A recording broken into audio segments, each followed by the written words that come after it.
Okay.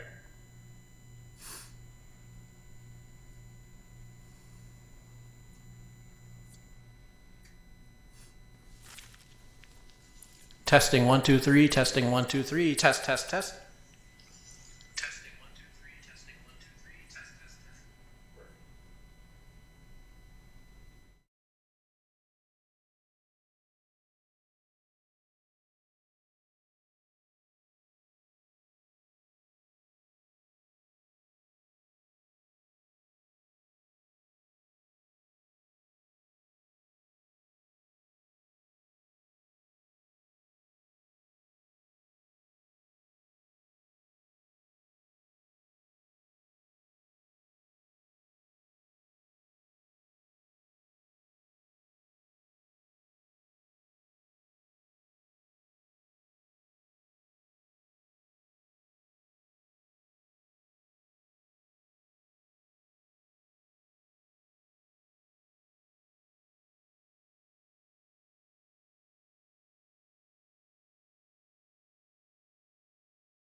and gentlemen. Our first case for argument today is United States against Clark. Ms. Jacobs. May it please the court. Michelle Jacobs for the defendant Derek Clark. The fundamental and critical errors in the count 4 jury instructions require that the defendant's convictions on that count be reversed. The government really has failed to substantively defend the instructions almost at all, instead sort of falling back on preservation issues, which of course I'm happy to address if the court is interested in going there. But I think the most important thing is to focus on what the instructions did not require the jury to find, and that is... Ms. Jacobs, in the interest of time, I'm going to jump in on 4. Sure. I understand you to be arguing that one of the problems with the instruction was it did not require the jury to find unanimously which of the 3 crimes the defendant was charged with, and that it did not require the jury to find unanimously that they had agreed to commit a federal crime as opposed to something more amorphous. Are you also arguing that it failed to require the jury to find unanimously that the defendant agreed with another co-conspirator as to which of the crimes? Yes. I mean, I think these are all sort of the same, different sides of the same coin. Because they seem different to me, which is why I'm trying to parse out so precisely what your argument is. Because our case law clearly requires the jury to unanimously determine which of the 3 federal crimes a particular defendant engaged in under 371. Griggs says that that is clear. To the extent that you are arguing that the law requires a unanimous determination that a particular defendant who you're considering agreed with a co-conspirator to commit the same crime, I'm not sure if that's precisely what you're arguing or what law supports that. I'm not sure that that's any different. What we are arguing is that 371 requires an agreement between co-conspirators to commit a specified federal offense. And the instructions, to start, the instructions actually don't ever require that. There's nowhere in the instructions that the jury would have had to find, unanimously or otherwise, but would have had to find an agreement between co-conspirators to commit one of those specified federal offenses. What then do we make of the special verdict form, which checks all 3 for one defendant and checks 2 of the 3 for the other? Right.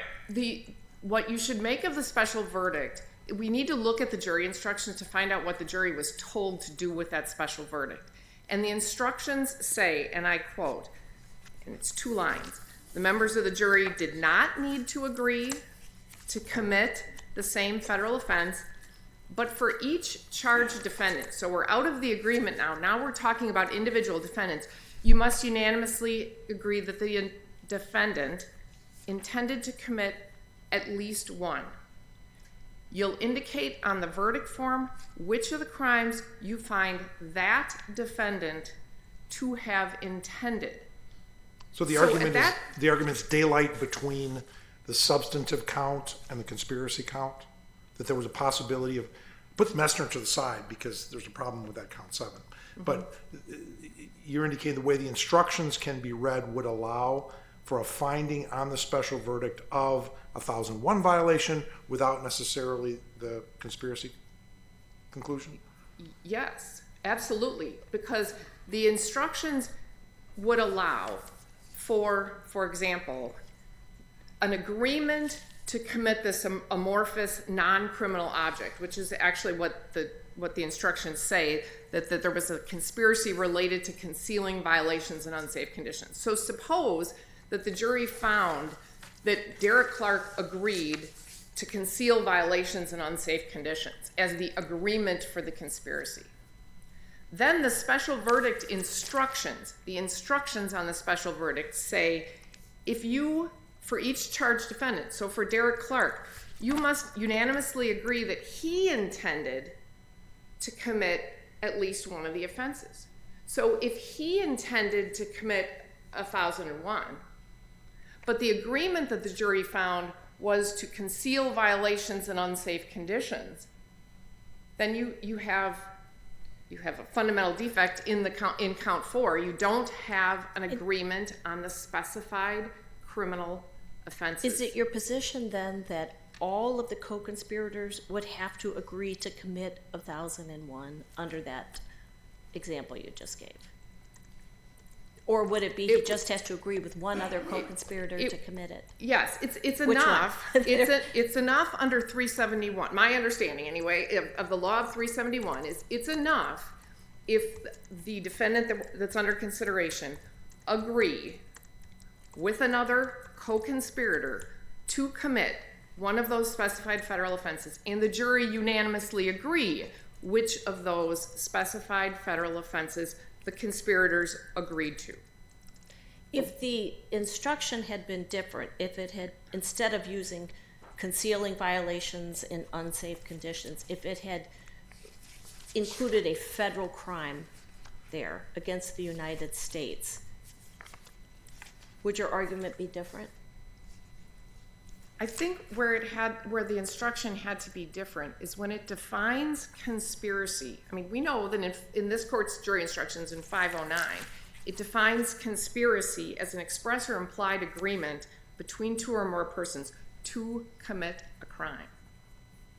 So it would have to have defined the conspiracy as that, to commit, and it's not just any crime because it's count 4 and it's in 371. It must be an express or implied agreement to commit 1,001, 1519, or 1505. That's where you lose me, because the special verdict form checks all of those with respect to Clark, and with respect to Mesner checks 2.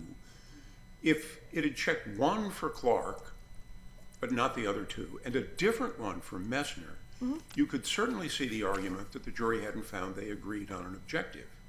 But the jury seems to have found they agreed on at least 2 objectives. Not according to the jury instructions. What the jury instructions tell the jury is that the individual defendants, when they're checking boxes on that special verdict, what the instructions say is that members of the conspiracy did not need to agree to commit the same crime, but for each charged defendant, you have to unanimously agree that he intended to commit at least one. So let me give you another example. Suppose that... I don't think you're getting the burden of my observation, that there was overlap in which crimes the jury checked for Clark and Mesner. And since they checked 2 boxes in common for Clark and Mesner, didn't the jury have to have found that they agreed to commit those offenses? I don't think that they have to have found that the 2 of them together ever conspired to do that. No, I don't. And in fact, the really good example of that, Judge, is when they check 1505. The basis for the 1505 offense was Mr. Clark's OSHA deposition. And I would challenge anyone in this room to find any evidence that Mr. Mesner even knew about that deposition. That was the basis for the 1505. And there is not, I sat through that whole trial, there is not one piece of evidence that Mr. Mesner ever That's a different point from whether the jury agreed on something. The jury certainly agreed on that. It checked the box. You have a Rule 29 argument, but it's different from the agreement argument. It is, but again, if you go back to what the jury was told to do with that special verdict, if a defendant, the jury was told it has to unanimously agree that in particular, a defendant intended to commit at least one of the 3 federal offenses. That alone sort of compounds the problem, because now you don't even know, did the jury unanimously agree for example, if you had one juror agree on the that a defendant intended 1505, another juror agrees there were 2, another juror agrees all 3, as long as they unanimously agreed that at least one of the offenses the defendant intended, they would be checking boxes. But again, that doesn't get you to the agreement to commit the specified federal offense, and that is different. I mean, the means of committing a conspiracy, intending to, you check on the verdict form, crimes you think the defendant to have intended, not that the defendant agreed with another. And for that reason, Our case law doesn't seem to clearly spell that out, and maybe it's an obvious point. Our case law talks a lot about unanimity as to a particular object for a particular defendant, but it doesn't really spell it in the object conspiracy. object conspiracy. The pattern instructions don't address this particular point, and our case law doesn't either, but remember that the fundamental definition of, or the essence of a conspiracy is the agreement to commit a crime, right? That's 371. Mm-hmm. It's a conspiracy to commit an offense against the United States. And it is sort of the example that's given in Griggs. If you have 6 jurors think that there was an agreement to commit 1001, and you have 6 jurors think that there was an agreement to commit 1505, you don't have a unanimous agreement on the offense itself. And for that reason, I would ask the court, I'm obviously out of time, I would ask the court to vacate the convictions on count 4, and for the reasons obviously that we set out in our brief, to vacate the remainder of Mr. Clark's convictions. Mm-hmm. Thank you, Ms. Jacobs. Mr. Moyers.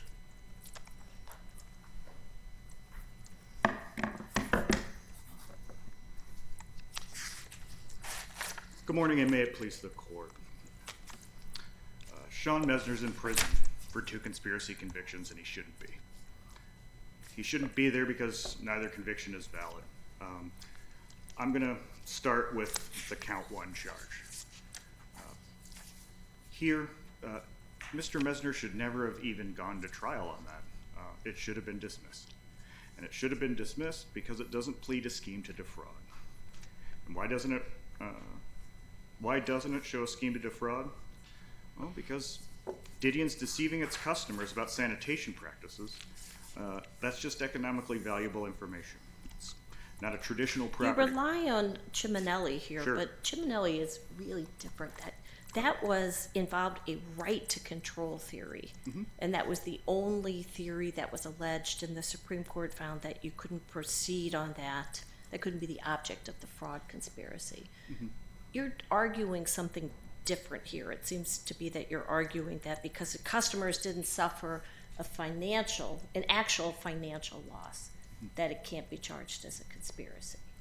Yeah, I think that's right. And I think the reasoning underneath Ciminelli, if you just take the How do you get around, if that is Yeah. your argument, and that's what I understood your argument to be, how do you get around our opinion in Keller Chain, which says that you can charge a conspiracy even though you didn't actually suffer financial loss? Well, I think there are some different regulatory concerns. And I But would... that regulatory concern isn't the issue. That doesn't impact, the actual financial loss is the issue. And in Keller Chain, we said it doesn't matter for purposes of charging the fraud conspiracy. Is your argument that Ciminelli has implicitly overruled that? And if not, how do you distinguish? I think they're very Keller hard. Yeah, I mean, I think that they're very hard to. I think they're very hard to square. And what I would point out is with Ciminelli, what it shows with regard to Keller Chain or Calerchian, I don't know the pronunciation, is that it can't be fraud if you bring somebody exactly what they bargained for, and it can be dishonest. It could be maybe even criminal under some other federal provision. But you'd have to apply to the facts here. You'd have to say you didn't bring somebody what they bargained for financially, because there's plenty of evidence that the safety precautions were important to the customers.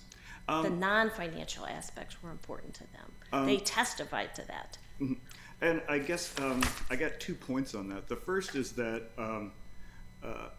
I don't think the tipping point is just for an alleged victim to come in and say that they were, that it was important to them or that it was meaningful to them. the way that you show that is through a contract. And you would have somebody come in from procurement or contract. Why is that the only way it can be shown? Well, maybe I shouldn't have said the only way. It would be the primary way I would expect in a commercial relationship, right? If you want to know what's important among the parties, it's not what they... If you want to know what's important to the parties, you might ask them. Yeah. Think of a bank fraud prosecution where the borrower lies about his assets, right? And says, well, yeah, but I'm going to pay the bank back. They won't lose anything. And the bank says, yeah, what we lost was the ability to make an intelligent decision about whether to lend to you, right? You don't have to show that the bank wasn't repaid. You just show a material falsehood. Yes. And I can think of lots of ways of showing that a falsehood was material. I guess I got two answers to that, which is I have to acknowledge, yes, that the bank fraud statutes and the federal property fraud statutes, they're seen as, they're often interpreted the same way, and courts look at them that way, right?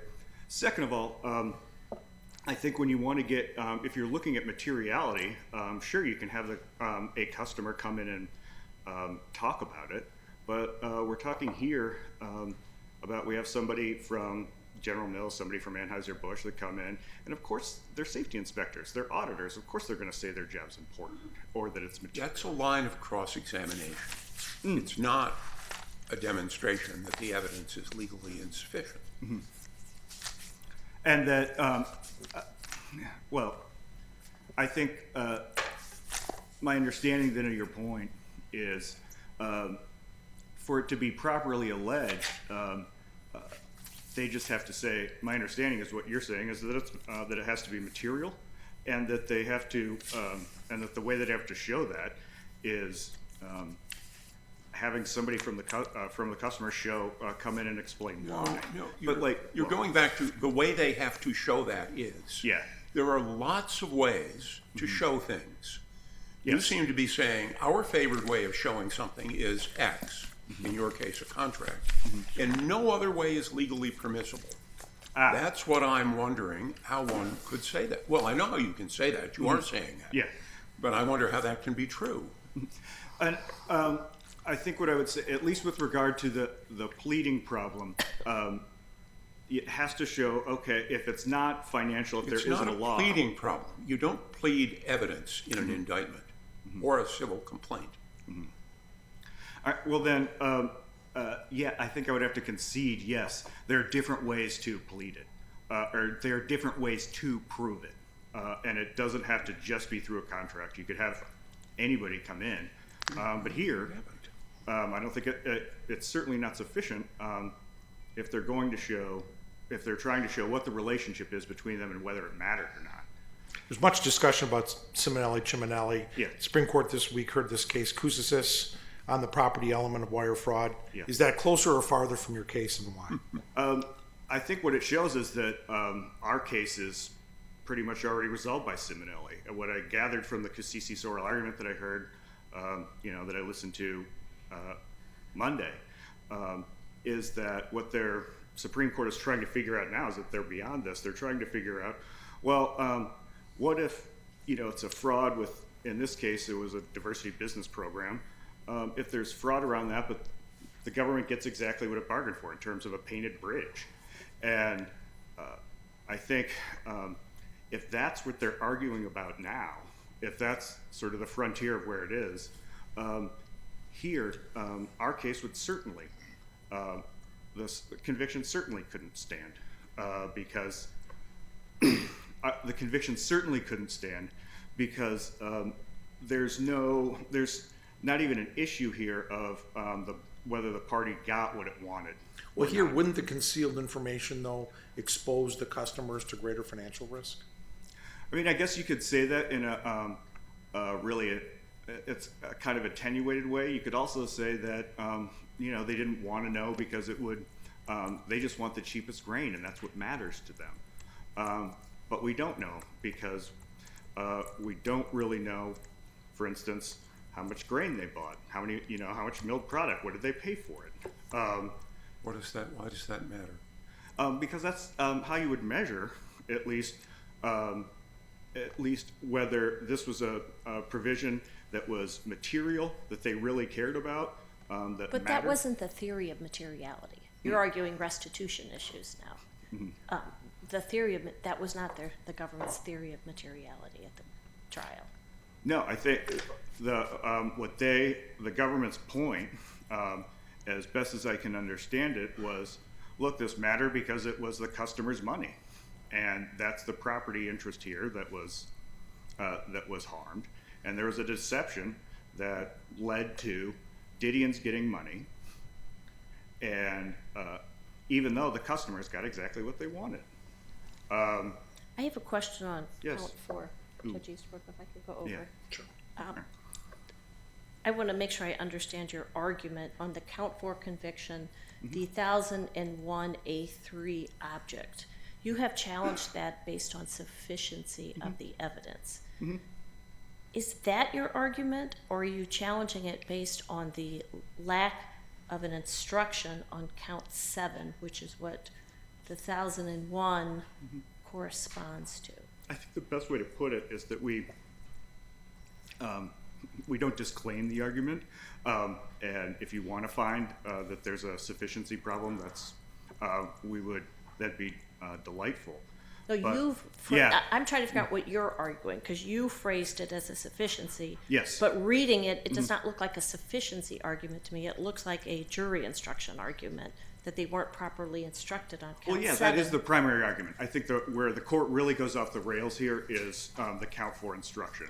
And the sufficiency point just shows, I don't want to call it secondary, but there I said it, is that it shows, look, if you want to bless this jury instruction, you run into serious sufficiency problems, because Mr. Mesner just didn't do, and there just wasn't any evidence of the theories of, I guess the conspiracy theories under count 4.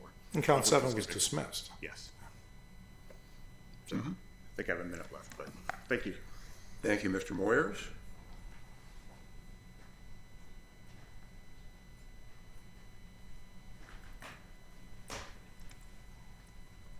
Ms. Collier. Good morning, Your Honors, and may it please the Court. Amy Collier on behalf of the United States.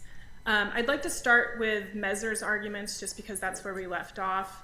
I'll start with the count 1 fraud conviction and then move quickly through that count 4 question as well.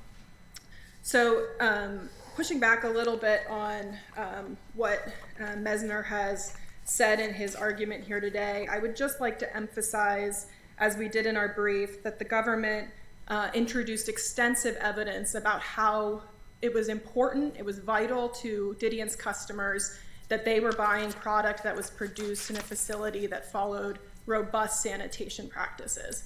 This is evident in the fact that they had both a requirement that Didion had a certified food safety certification, and also through the fact that they did their own audits. They employed their own auditors to go to this plant to review the sanitation logbook, to review the cleaning schedule, to make sure that the facility was adhering to its stated sanitation program. And Mesner knew this. Mesner knew that these audits were of the, quote, utmost importance to the customers. That's in one of the emails he sent to other employees telling them to bring the logbook up to date and falsify entries. He knew this throughout the entire operation.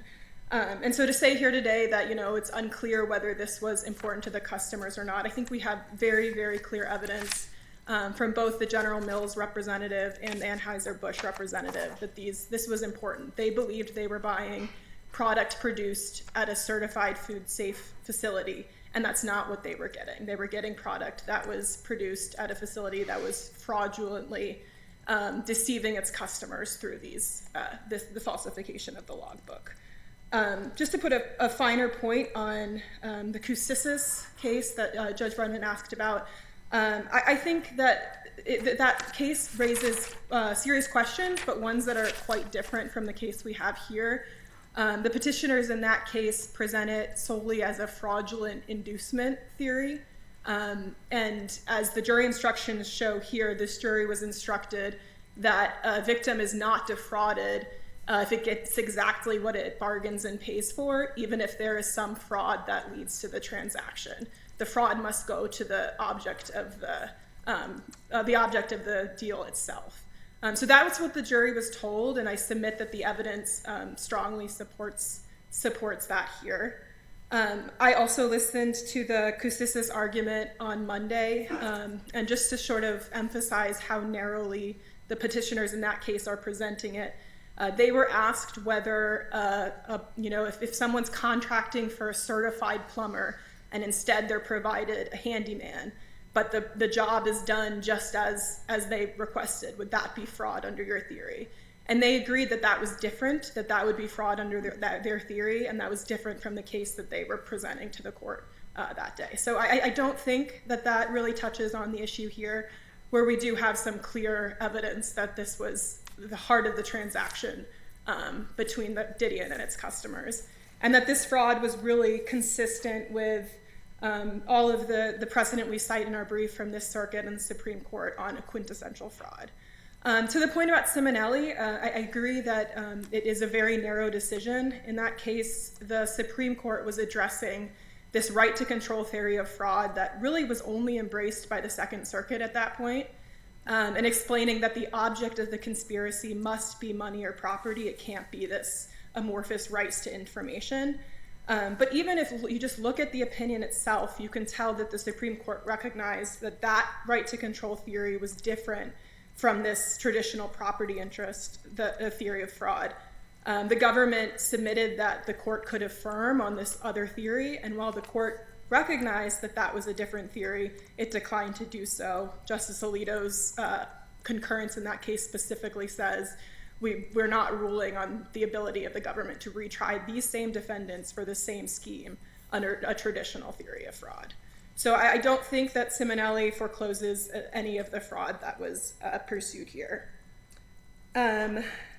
If we could turn to count 4, yes, please. Count 4. And before we get into the 1001 argument that Mr. Mesner's counsel raised, the special verdict form marked both the 1001, which corresponds to count 7, and the 1505 as to Mr. Mesner.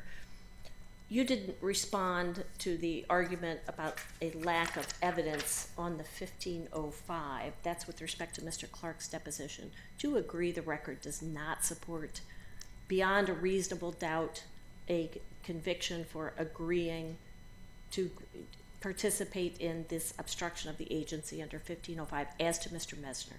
So the government's position is that there may not be enough evidence there, but that it's not, there doesn't need to be, because in a conspiracy like this, if there is sufficient evidence to prove that the defendant conspired to commit one of the object I agree. So there's still 1001, which may have some issues. I just want to clarify, if that were the only box marked, do you agree you wouldn't have sufficient evidence to sustain this conviction on 371? I agree that the government is not pursuing that theory, but Okay, on I'll take count that as a yes. on count 4, the 1001 theory, I took Mr. Mesner here today, Mr. Mesner's counsel here today, to be saying that they're not disclaiming an argument about the jury instructions, but my understanding in their reply brief is they very clearly said this is not a jury instruction problem.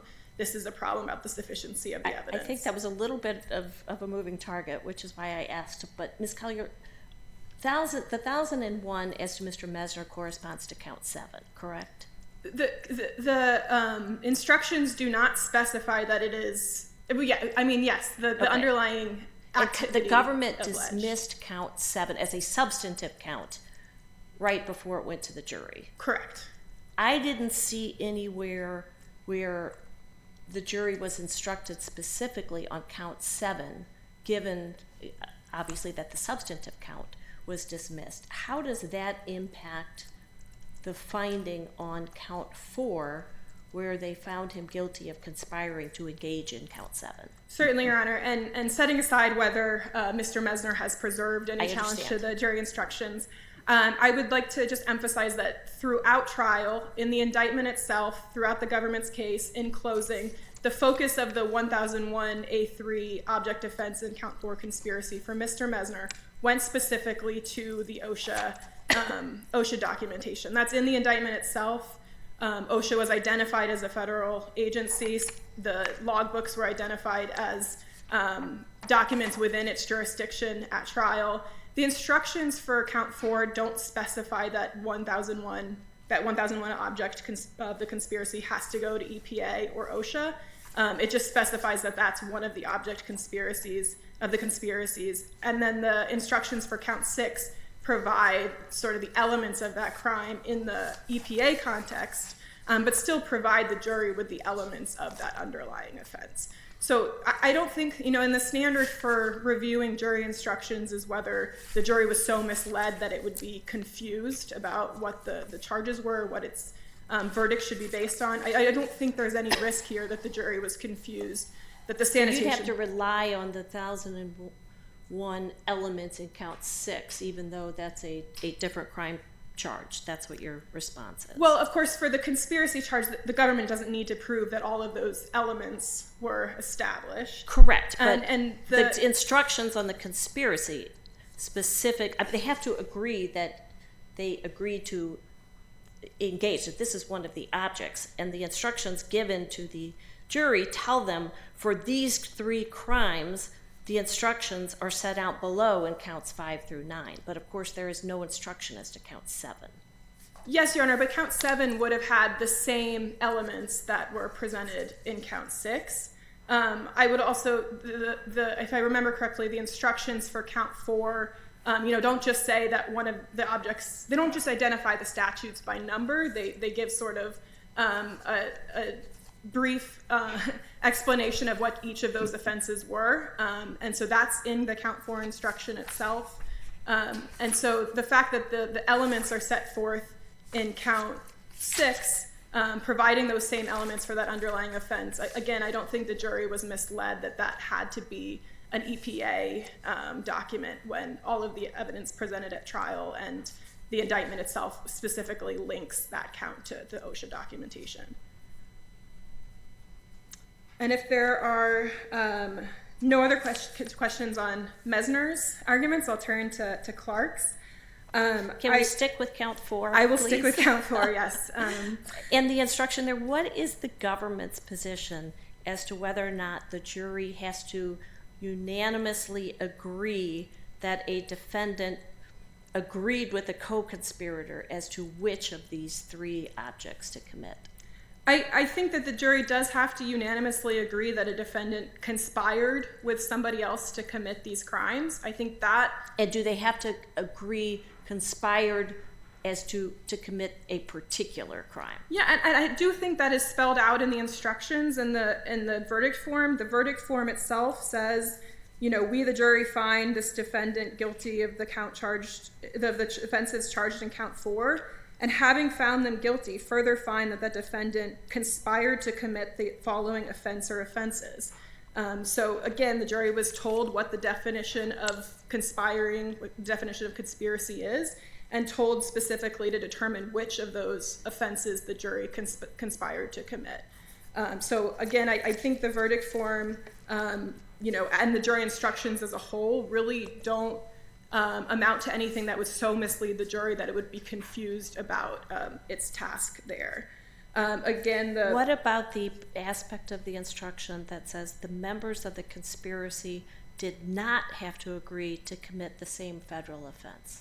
I think that is consistent with this court's law for these multi-object conspiracies, these big conspiracies. It comes up in drug conspiracy contexts as well, that not all of the conspirators have to agree to commit all of the same offenses. I don't think there was any dispute at trial and in the charge conferences about that point. I think all of the defendants were in agreement that was a correct statement of the law. And so I don't think there's anything particularly wrong with saying that they don't all have to agree to commit the same offense. I do take your point that it's a little confusing what's being pressed here with the instructions. But again, I think the court's task is to take a step back and look at the instructions as a whole. Look at the fact that the jury was told that count 4 was a conspiracy to commit 3 federal offenses, and that the fact that there was this sort of identification of this overarching unlawful goal of the conspiracy does not mean that the jury was not properly instructed about what a conspiracy charge entails.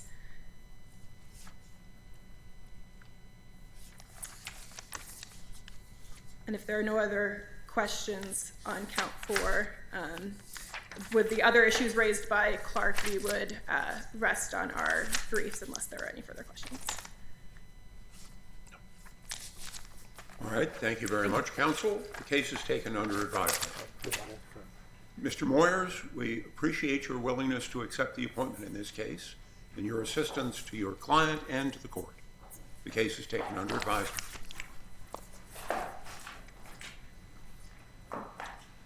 We'll hear argument now in United States against Prince.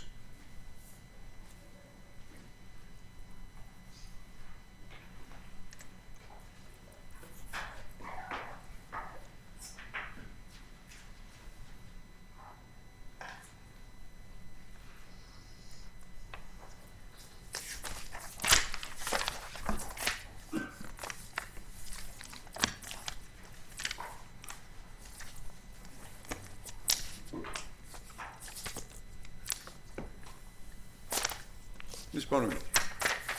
May it please the court, counsel. Good morning. Morning. Your Honors, this case tests the constitutionality of Section 922G1, a statute that's been in place nationwide for over 50 years and that rests on a centuries-old tradition of legislatures categorically disarming groups of people believed to pose a risk to society if armed.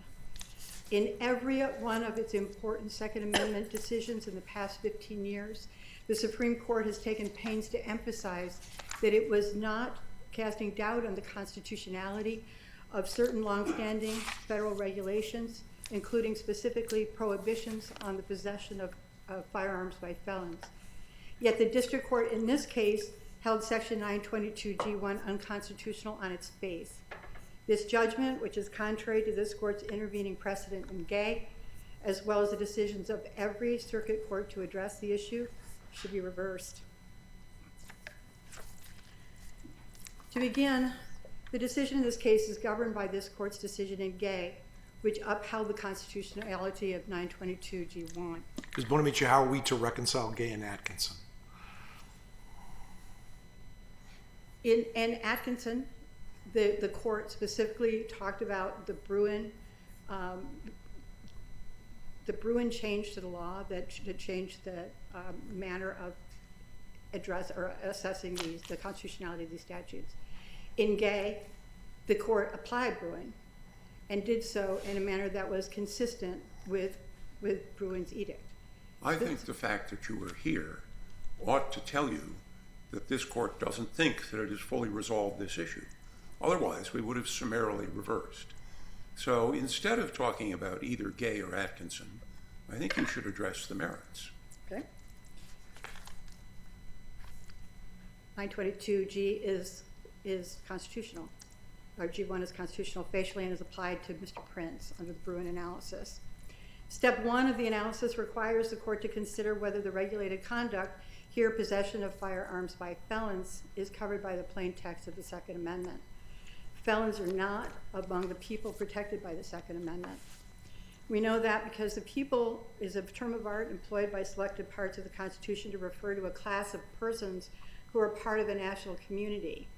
Though Heller stated at one point... Why aren't felons part of the national community? In some states, felons can't vote or hold office, for example, but in other states they can. And people who are voting are surely part of the national community. I mean, what's missing? Well, as a general rule, in the states where felons can vote, that is where they've had their civil rights restored to them. In some states, they never lose their right to vote. That's true. That's true. I believe that's true in 4 states. In most of the states of the country, they do lose their civil rights, and when they get them back, they are no longer considered felons for purposes of 922G1. It is an anomaly. That's 921A20, which, as you know from the history in this circuit, is not pellucid. It's not the best written statute. But the question I'm asking is straightforward. How can one say that people with a felony conviction, but able to vote, are not part of the national community. We've held that permanent resident aliens are part of the national community, That's true. And another way. even though they can't vote. That's true. And another way of looking at the topic of who is covered, who's protected by the Second Amendment, is to look at the people who are disqualified, who recognize as being disqualified from exercising their rights under the Second Amendment. And that's another way of looking at the same topic. Either way, you address the question of what did the Second Amendment mean, and what was the scope of the Second Amendment in the minds of ordinary people at the time of the founding. Every other circuit that has addressed the question of whether or not convicted felons fall within people in a post-Bruen-Rahimi era have found that they do. So you would be asking us to create a circuit split on that particular issue. That's true, but it is the government's position that that is the case. Of course, that does not resolve in any way. How do you get around the argument that the First Amendment and the Fourth Amendment refer to the people, and certainly convicted felons have the same rights as everybody else under those amendments? Well, number one, although the court in Bruen did focus on the First and the Fourth Amendment, and that's true with other portions, the Constitution contains other references to the people, which do not require the same sort of reading. In fact, they require actually an opposite reading. For example, the people who vote for the president, for the members of Congress, are the people, and that's not being used in the same term. Isn't that of the people as opposed to the people? It's the people. So it's used in the Constitution in other areas differently, and it's also it's not the case that because the people it's not the case that the people need to be referred to in the same way for in every area. It's not the case that it's just not the case anyway, regardless. But it's not necessary. So it's true. I mean, if we regard it as a rule that the people has to mean exactly the same thing as it does in the context of the First and Fourth Amendment, then we must be consistent. I take your point on that. But it's not necessary to do that. And if we do that, you agree then that they would fall within the people, if that's how we're looking at it compared to these other amendments. Yes. Which are right next to them. Right. But of course, that would also mean that the people. Well, yes, that's true, and that would expand the rights of people who are not citizens. So maybe move on if you. Sure. But we've please, to the already second held part. Yeah. that aliens, at least permanent resident aliens, are part of the people. That's true. And they too are protected by the Fourth Amendment. That's And true. the second we held. You might want to move on to some other argument. 922G1 falls well within this nation's history and tradition of firearms regulation. And it remains constitutional under the second step of the Bruen analysis.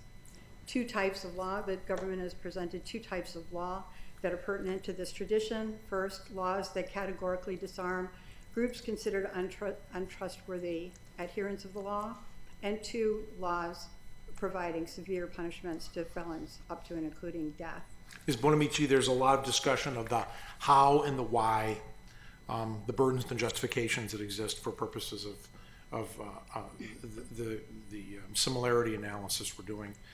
Is it your position that the regimes can cross paths, meaning you can have a how justification and a why burden on different analogs, and that would still result in a determination that there was a similar previous law? Yes, and I think Rahimi made that perfectly clear. It's not. I wouldn't describe it as crossing paths. I would describe it as considering two distinct legal regimes as in toto, and as a whole or side by side.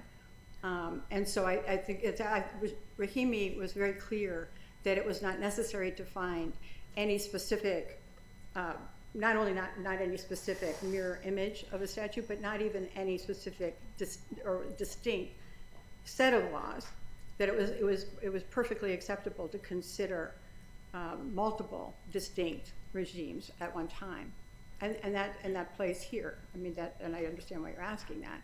Here, with respect to purpose, it's clear that the loyalty oath laws that we present were intended to disarm people who weren't considered trustworthy with respect to following the law, abiding by the law, and therefore presented a danger to the community if armed. That's the exact same purpose that we have here in 922G1. What if they took the loyalty oath but remained dangerous? We would compare that to a person who chose not to become a felon. But in any event, if in that case, well, actually, a better comparison would be a felon whose civil rights were later restored, who received a pardon or expungement of his crime. What about a 925C type circumstance where they putatively a nonviolent felon and the individual wants to get that right back and they utilize that portion of the statutes? Yes, that would also apply, although as we acknowledge, that has not been in use. So that would need to be activated, but that would certainly provide another basis or another means of removing the disarmament. And that, I mean, focusing on the burden right now, that demonstrates that it's not, that 922G1 is not actually a permanent burden.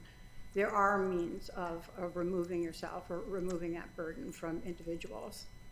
And then the severe penalties imposed upon felons at the time of the founding demonstrates that even if that were not the case, permanent burdens on felons were something that people were familiar with and understood to be. What about crimes or defendants who are dangerous, but their crime did not fall within one of the crimes historically where capital punishment or severe punishment would have been imposed? How would we analyze that? I'm not sure I understand what we're So you're relying on the capital punishment in history and crimes where the death penalty was imposed for this permanent disarmament.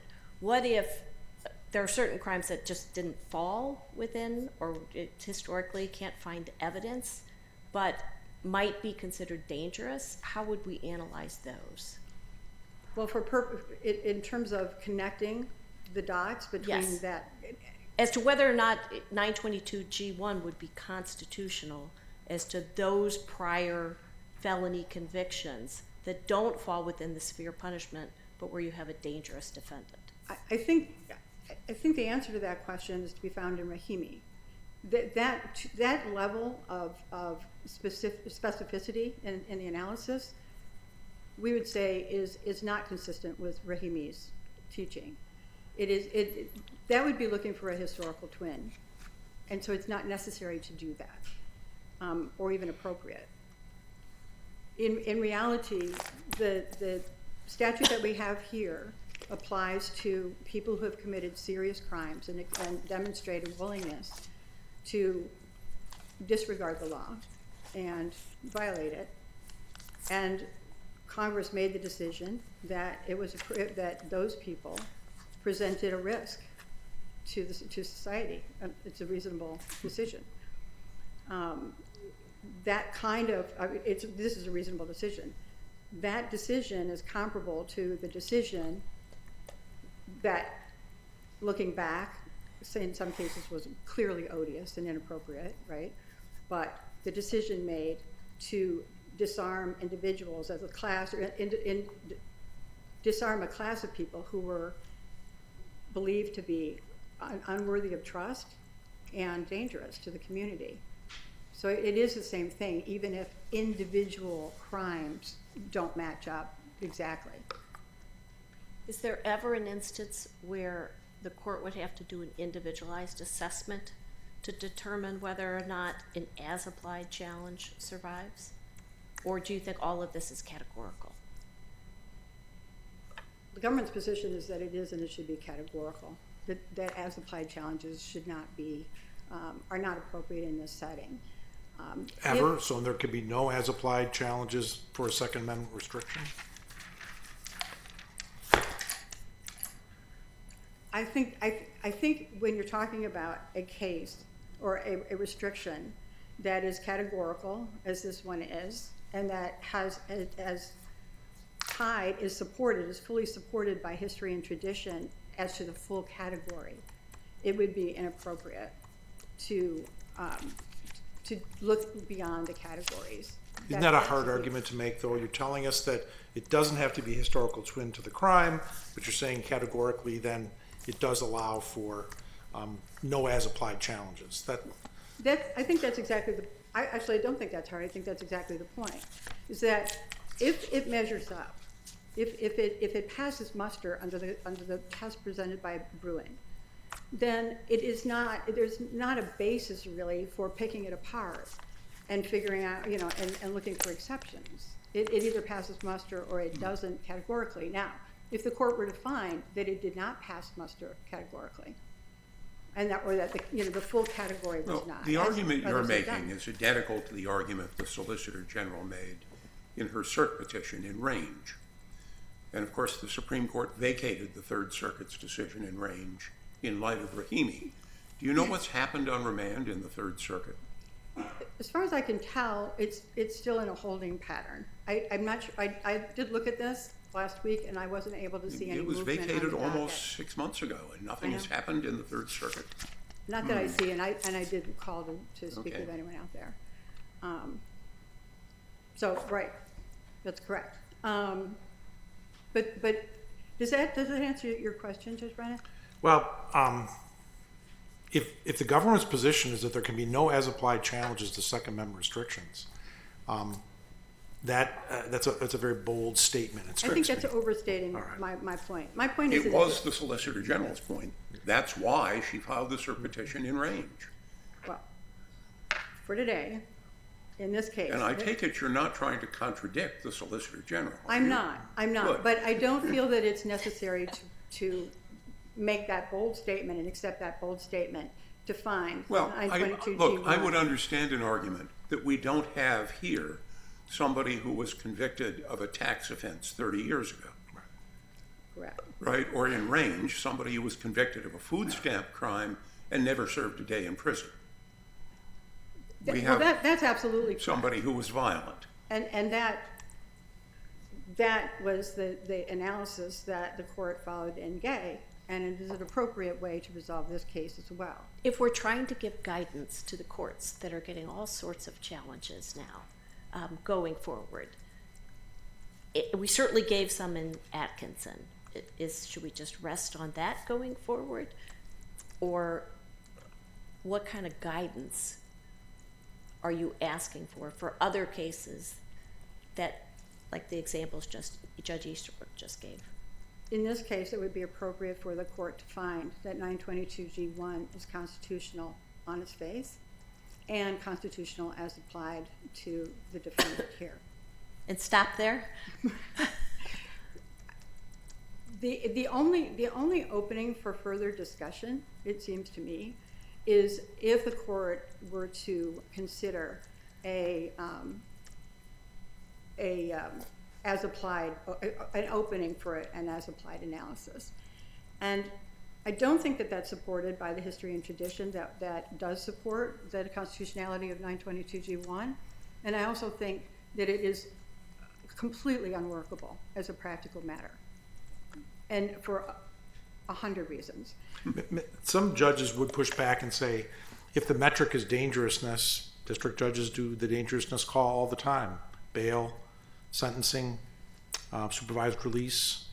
There's a position out there that the district courts have the ability to do that and do so case by case, person by person. Why wouldn't that apply here?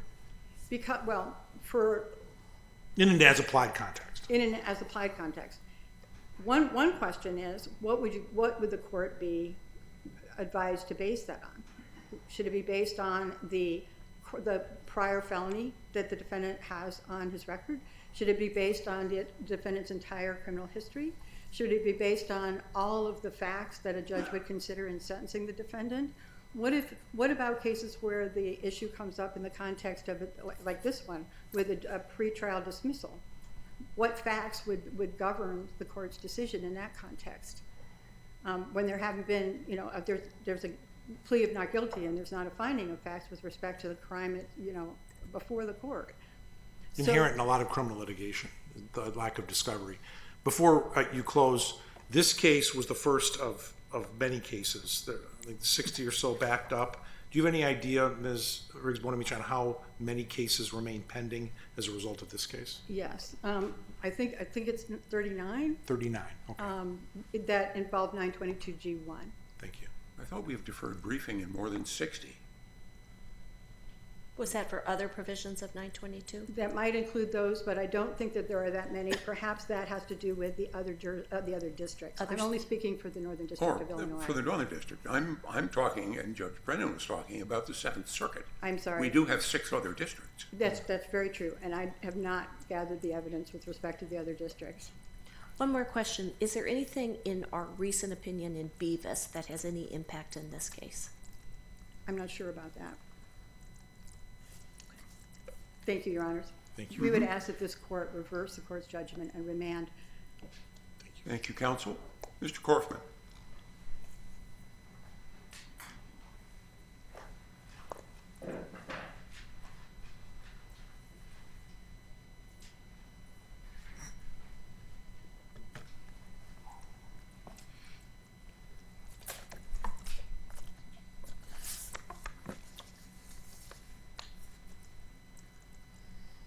Good morning, Your Honors, and may it please the Court. Jack Korfman from the Federal Defender on behalf of Mr. Glenn Prince this morning.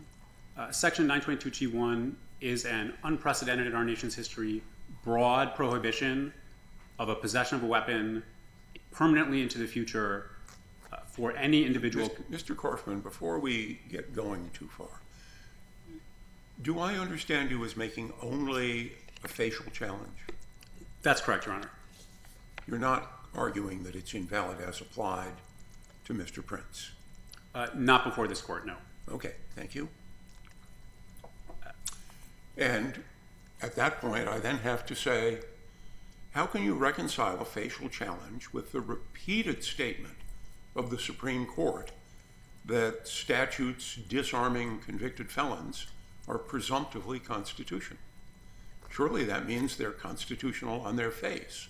Or are we just supposed to say, stick out our tongue and say, yeah, we're not going to follow you? So I don't think we need to wag our tongue, but I think the Supreme Court was clear when it said presumptively that it was presuming without deciding, that's what the word presumptive means, what the constitutionality of an issue might be. The other way to understand that is it's saying it's constitutional on its face, and there may be some circumstances when it's not. Respectfully, Your Honor. Has any justice suggested that this statute is unconstitutional on its face? I don't even see that in any of Clarence Thomas's writings. But several justices have, I think, reaffirmed. Has any court of appeals held that it's unconstitutional on its face? No, Your Honor. You're asking us to go against how many at this stage? 7, 8? I think it's only 6 courts that have firmly held that it's constitutional. Several others are waiting. To your question before, the Range case was set for supplemental briefing. It was re-argued in October. I think we're pending a further decision from the Third Circuit about that. But to answer your question about the statements from the Supreme Court, I don't think that those are binding here, in part because we know that the statements the Supreme Court made in Heller are not totally accurate. What the Heller court said is that felon possession laws, like some other laws, are long-standing and therefore presumptively constitutional. And we know after Bruin and Rahimi that they are not long-standing in the way that the court means it in those later decisions. Because the Rahimi also was clear that dangerous people may be disarmed. That's the core holding of Rahimi, right? And using a felony conviction as at least prima facie evidence of dangerousness seems perfectly straightforward. So I think the core holding of Rahimi is not that dangerousness is a workable principle for any statute in general. It is the principle that the G8 statute at issue operates on a dangerousness principle in the same way as two very specific historical analogs that the court looks to. It looks to the surety and the going armed laws. And the Rahimi court doesn't say that means that this is dangerousness and that the works. Sixth Circuit just held that those same statutes, those same historical analogs, support 922G1. They did, although respectfully, Your Honor, I don't After think, what seemed quite a thorough catalog of historical evidence. so that's right. You're I think speaking of the Williams decision, that is what the Sixth Circuit held. Respectfully, I don't think that decision is correct for the reasons we've laid out in the briefing, and primarily because it, I think, accomplishes some of the same missteps that the government does, which is that it looks to historical tradition and to those same laws that were issued in Rahimi that are not connected to the G1 statute. Rahimi required from those surety laws a specific individualized finding of dangerousness after a hearing that existed in a court order and then upheld. No, Rahimi didn't require that. The statute required that. Yes. Rahimi held that the statute is constitutional. So that's correct, but by looking to a specific set of procedures and traditions in our nation's history.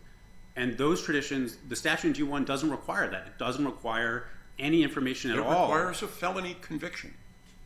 That is, after a full opportunity for a hearing and an opportunity to have your case resolved by a jury. Now, I can understand, as the Third Circuit said in Range, if you've got a felony conviction that doesn't seem to bear on current dangerousness or dangerousness ever, that you might have a different case. But as you've said, you're not making an as-applied challenge, and it would be very hard on behalf of somebody whose convictions mark him as an armed career criminal.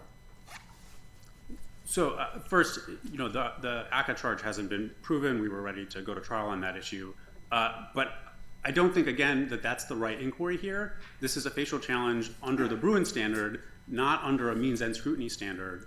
And so the question is not, is there a compelling governmental interest that would weigh in on an infringement of a person's right in a particular case? The question is, under Bruin and Rahimi, is the law at issue constitutional under the historical test for the how and the why that it was imposed?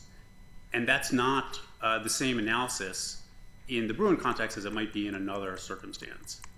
Mr. Corcoran, same question I posed to Ms. Briggs-Bonavici with regard to the mixing of the regimes or the multiple regimes. Is that allowed under our how and why similarity analysis? So I think yes and no. Yes, in the sense that the Rahimi case does do a little bit of back and forth, but I think that's because the Rahimi case says these two surety and going armed laws have the same why, they're trying to get at the same thing, which is a restriction of a firearm for dangerousness. And so the fact that they treat the burden, the how, a little bit differently lets us use both of them. I don't think the reverse would be true. I don't think it makes sense to say we can look to two laws that don't share that same underlying principle, that burden a right in completely different ways, and then just adopt some other burden that's not actually tethered to the how and the purpose that we're looking to examine, because there would be no way to connect the burdens if that were true. And Play that out here for this case then. And so in this case, I think what that results in is especially for some of the capital punishment arguments, those are imposed for a different reason than the way G1 is imposed. And so even if it's true that there might be circumstances where somebody at the founding would have been permanently disarmed sort of by accident through something like execution or estate forfeiture, that's not the purpose of that disarmament. That's not why that's going on. And so the fact that that happens to occur in some other context isn't the reason that the law that's imposed in that case works. And that's why G1 operates differently, because it's not an individualized finding that says we're going in and disarming a person based on a specific finding in a court order in that way. It just says any person who has a prior conviction that qualifies, and as Judge Easterbrook pointed out, this might be many types of people. Most felonies are not, I think, violent or dangerous today in any sense of those words. And so it encompasses an enormous swath of people that wouldn't meet that definition, and G1 doesn't care about that. The statute does not require any kind of finding that is true. And so for it to be constitutional, it would need to meet some kind of historical tradition, and there is no historical tradition that allows that level of broad disarmament. And then even beyond that, even if it were true that that's how this worked, I don't think the burden matches. The history has no example of a person who was not executed being permanently disarmed in the future of their ability to repurchase arms. All of the historical traditions that disarm an individual who was not executed make no provisions about what they might be able to do with their weapons once they serve their sentence or are released or pass through whatever the period. In the Shays Rebellion, it's a 3-year period and the arms are returned. In other cases, there's not even a period. They just forfeit whatever arms were possessed at the time, and then they can go out and, as far as we can tell, repurchase arms if they would like. And we know that this is unusual because there are historical laws from the founding where someone who is convicted of a felony is treated differently in other ways, especially in the voting and some of the other civic right contexts where there are laws that say you have these kinds of convictions, you can't exercise these kinds of rights. And we don't see any evidence of that in the founding for the prior felony conviction situation. Mr. Korfman, is there anything in our Beavis opinion that would impact the analysis in this case? So I don't think so, Your Honor. The Beavis opinion is talking about a pretty different regulatory structure that has a lot of moving pieces, and I just don't think that, given frankly, the simplicity and the breadth of the G1 case, I don't think that this court's opinion in Beavis has much influence one way or the other. It looked like your client was charged with having a semi-automatic weapon in this case. There's not a lot of evidence in the record, but it seemed like it was a semi-automatic weapon. If that's the case, would he fall outside of the protections of the Second Amendment under Beavis? So I don't think so, Your Honor. It was a handgun. It was otherwise, his possession under G1 would not have been legal, but I don't think it would be otherwise restricted in ways that Beavis would prohibit, absent some other fact that I'm not aware of in the record that would prevent that. So.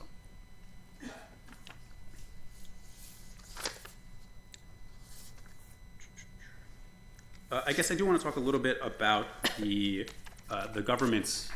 breadth of the argument that I think the government is making in terms of the law-abiding citizen and the scope of the principle, because the government's argument is not, as Judge Easterbrook noted, really a dangerousness argument. The government's principle is much broader, is that any person who is not law-abiding can be disarmed.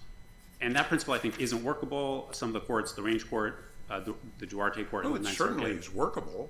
It might not be valid, well, but you can tell whether somebody has a conviction for drunk driving or jaywalking or, right? so that's workable may have been the wrong term, but I think it's not tenable under Bruin and Rahimi, which clearly did not intend to. Intend? You want us to look into the heads of the justices? Why don't we look at what they wrote? I think we know what they intend because this is what they said in Bruin, which is that we are. Why don't we look at what they wrote? Their decisions are what they wrote, not what's in their heads. Right? You don't want to make an argument based on intent. It's not something where we can take a saw and open them up and see.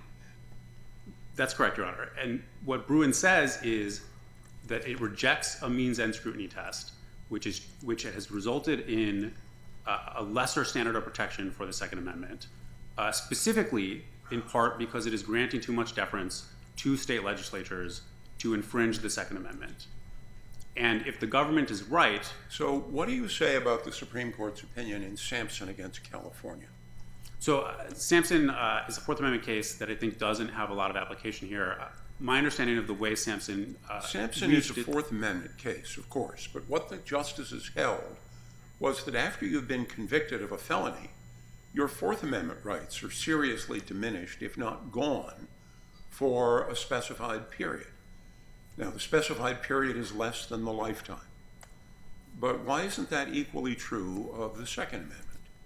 So I guess I want to say two things. One is the Sampson case is about a Fourth Amendment interest balancing test, and so the reason it reaches the conclusion that Your Honor noted. I don't think it balances anything.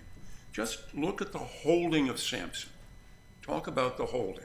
So the holding of Sampson is that it is reasonable for the state to suspicionlessly search an individual who was on supervised release because there's a search condition in that case that allows the individual to be searched, and that reduces his expectation of privacy and allows the governmental interest in the search to overcome the individual's Fourth Amendment right in the alternative. It is, Your Honor, respectfully, an interest balancing decision under the Fourth Amendment's reasonableness test.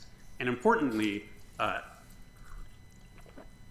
it is not a historical analysis of what kinds of rights individuals had at the founding. It is not a historical analysis of whether or not individuals could maintain. I raise it because it's another amendment, and if the rule is that the Second Amendment is not some lower tier of rights, what's the upper tier of rights? Well, that's often thought of as the Fourth Amendment.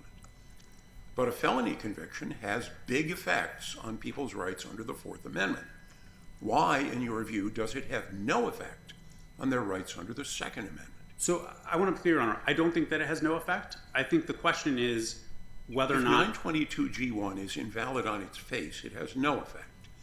If it's an as-applied challenge, well, as I say, that can be more difficult.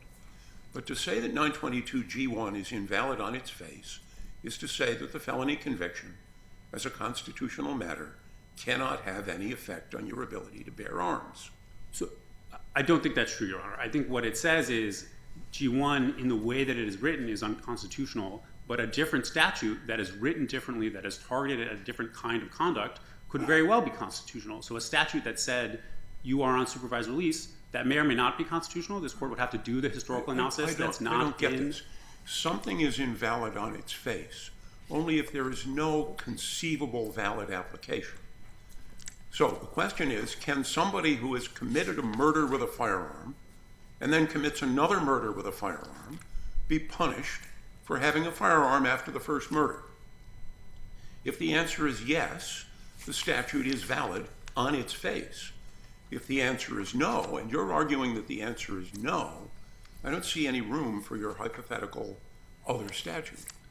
So I don't think that that's quite the right as applied versus facial distinction, because we know from Rahimi that that's not the level of factual engagement that we are doing. Rahimi repeated the exact test that I've just given. A statute is invalid on its face only if it has no valid application under any circumstances. So that's right, but Rahimi does not engage in a question of whether or not Mr. Rahimi is dangerous. Of course not, because it held the statute valid on its face. There was no as-applied challenge in Rahimi. That's right, Your Honor, but it only does that because it looks to the statute and says there's a provision in the statute that makes it constitutional because it requires this individualized finding that refers back to the tradition that we have now pointed to. And there is no such requirement in G1, and so G1 is too overbroad based on the history, based on the history that we know exists, to allow it to be constitutional. Whether or not a statute that says some other version would be constitutional isn't before this court.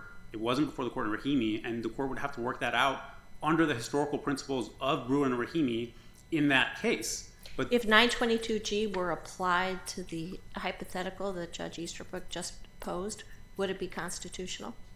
The two murders? Yes. I'm sorry, 922G, what provision of G? G1. G1, would, again, it's facially unconstitutional, would not be constitutional there. That doesn't mean that there would be no other law that might be constitutional that could apply to that conduct. We talked about this a little bit in the briefing. There might be many other laws that would apply to what had happened in a circumstance like that that would be constitutional, but G1 doesn't have any of the provisions in it that would allow that. And again, whether or not that would be true under a means and scrutiny test, where we're allowed to look very detailedly at the interest balancing, the Bruin-Rahimi test is not that test. The Bruin-Rahimi test is, are the how and the why consistent in a law to our nation's historical tradition? And that test looks, I think the product of that is that the as-applied and facial challenges look different than they would under a sort of means and scrutiny test like the one at issue. And we know that's true because Rahimi doesn't say Mr. Rahimi is dangerous and therefore doesn't have a Second Amendment right. What they say is this statute is constitutional because of the provisions in the statute. And that's not normally what we would do as an as-applied challenge. In the case that Judge Easterbrook noted, if somebody was on supervised release, like in Sampson, the court says he's on supervised release and he doesn't have a Fourth Amendment right, and it can be infringed. That's not what the court did in Rahimi. The court did something very different. And so I think this court should follow that guidance, hold 922G1 unconstitutional, and affirm Judge Gettleman. I want to track the as-applied component, because there is a district court ruling with regard to an as-applied challenge. There's mentioning in some of the briefing from the government of an as-applied, the decretal language in the reply brief for the government says reject the as-applied challenge. You've told us today you're not making an as-applied challenge. Is it that there was an argument offered below and it's not being raised on appeal because it's not part of your briefing, or what's? So I think that's right, Your Honor. The briefing in the district court was, I think, touched on both issues, but on the appeal, we're only raising the facial challenge. Facial challenge, okay. Thank you.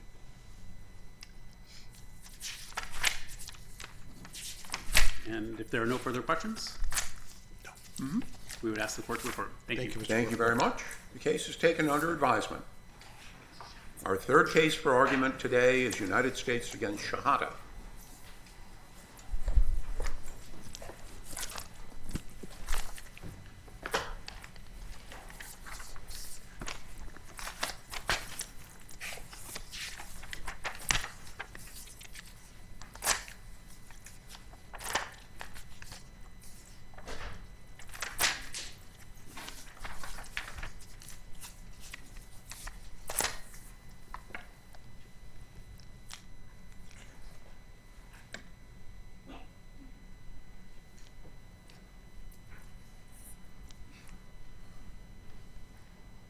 I think it's quiet enough now. Mr. Jain. Thank you, Your Honor. Good morning, Your Honors, and may it please the court. My name is Parth Jain, and I represent defendant appellant Jamal Shahada. This case is about two fundamental constitutional rights afforded to all criminal defendants: the right to fully confront one's accusers and the right to take the stand in one's own defense. The district court below abrogated both of these rights as to Mr. Shahada. First, by excluding important impeachment evidence against Mr. Shahada's primary accuser. Why haven't you waived that argument? The motion was made by the government below. Counsel did not object to it at all, and the court gave counsel the opportunity to renew it, and it was never renewed. And we've been very clear in our law that a party who unsuccessfully opposes a motion has to accept the court's invitation to renew it, or it's waived. So I want to be very careful here, Your Honor, because there's two different motions at issue in this case, and we can talk about the one that was made by the government first, and then the pro se motion. Absolutely, Your Honor. So my question was focused on the one that was made by the government, that there was no objection to. In fact, it was beyond that. There was an agreement with it, and then a failure to renew any type of argument after an explicit invitation by the court to do so. Yes, Your Honor. So as you noted, the court specifically said that should this credibility and impeachment evidence later become relevant during trial, then the issue could be re-raised. And I think that's exactly what occurred here. Specifically, re-raised before it goes to the jury, not re-raised in a post-trial motion or on appeal. You've got to re-raise it for the court to address it. So I think it was re-raised at trial, Your Honor, and it was re-raised specifically at trial because a couple of important things happened. First, Mr. Chief Wheeler was cross-examined, and he made a number of admissions as to the other evidence that was presented against Mr. Shahada. I'll give just two examples. He admitted that the confidential informant was high while the staged drug buy took place. He testified that the police officers did not search the residence beforehand to confirm that there wasn't already methamphetamine on the scene. And so because he made these concessions as to the other evidence, the credibility of the testifying witnesses... But did counsel ever say, Your Honor, I'd like to move to reconsider the government's motion in limine? You invited me to do this. I would like to bring in this other information to cross-examine him. So it wasn't Mr. Shahada's counsel that did that. Rather, when Mr. Shahada took the stand in his own defense, he tried to get into the issue of Mr. Wheeler's... But that's different than cross-examining. I mean, you can't... cross-examine the officer with the testimony of the defendant.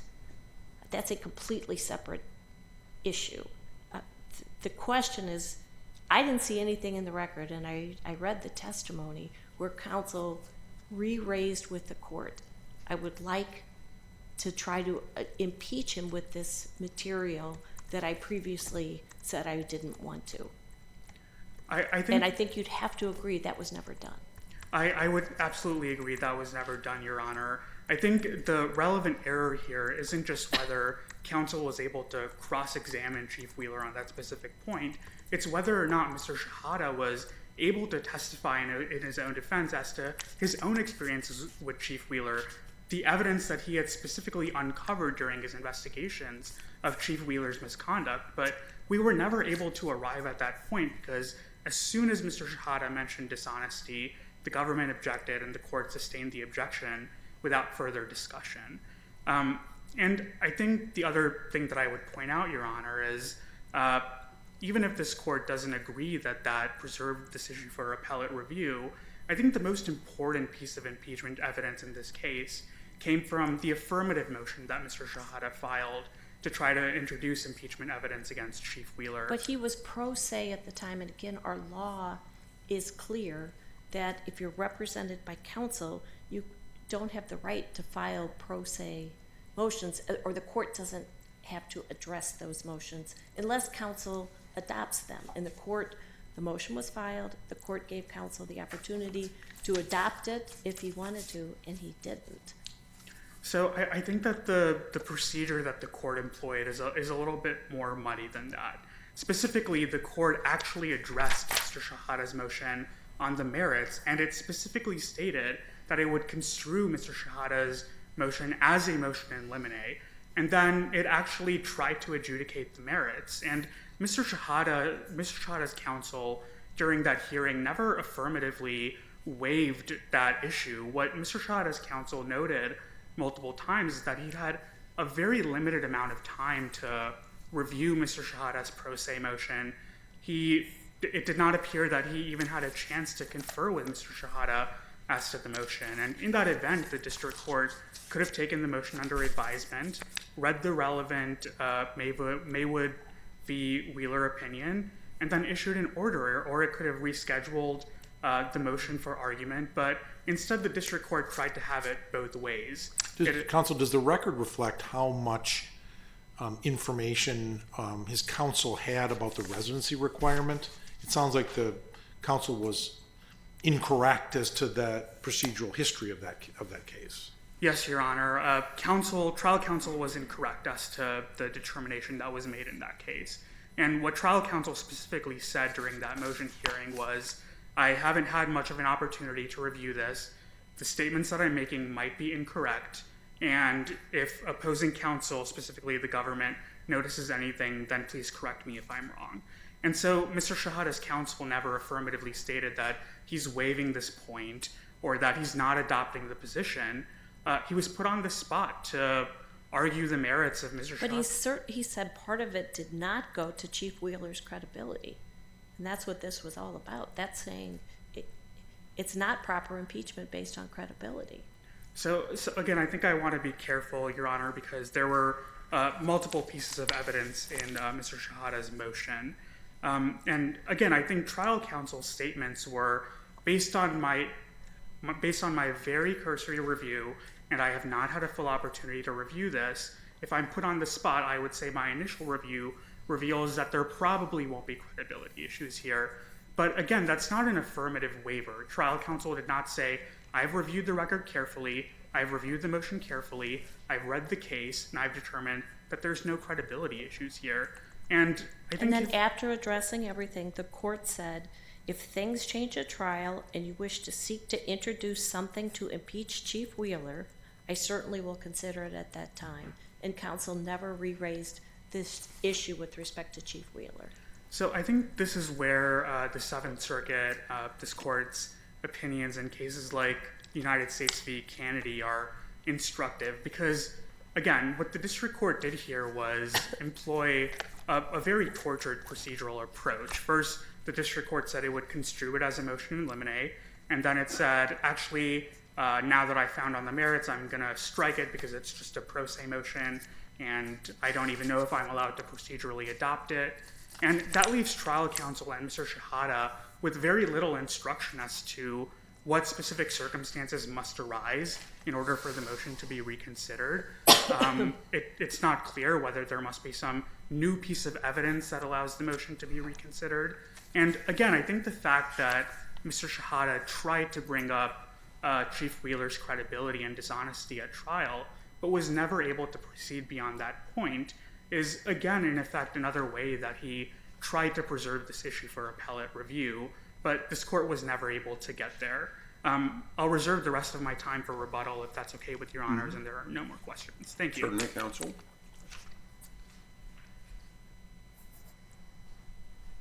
Mr. Simpson. Thank you, Your Honors. To begin with, I wanted to just start by stepping back and providing a little bit of context here.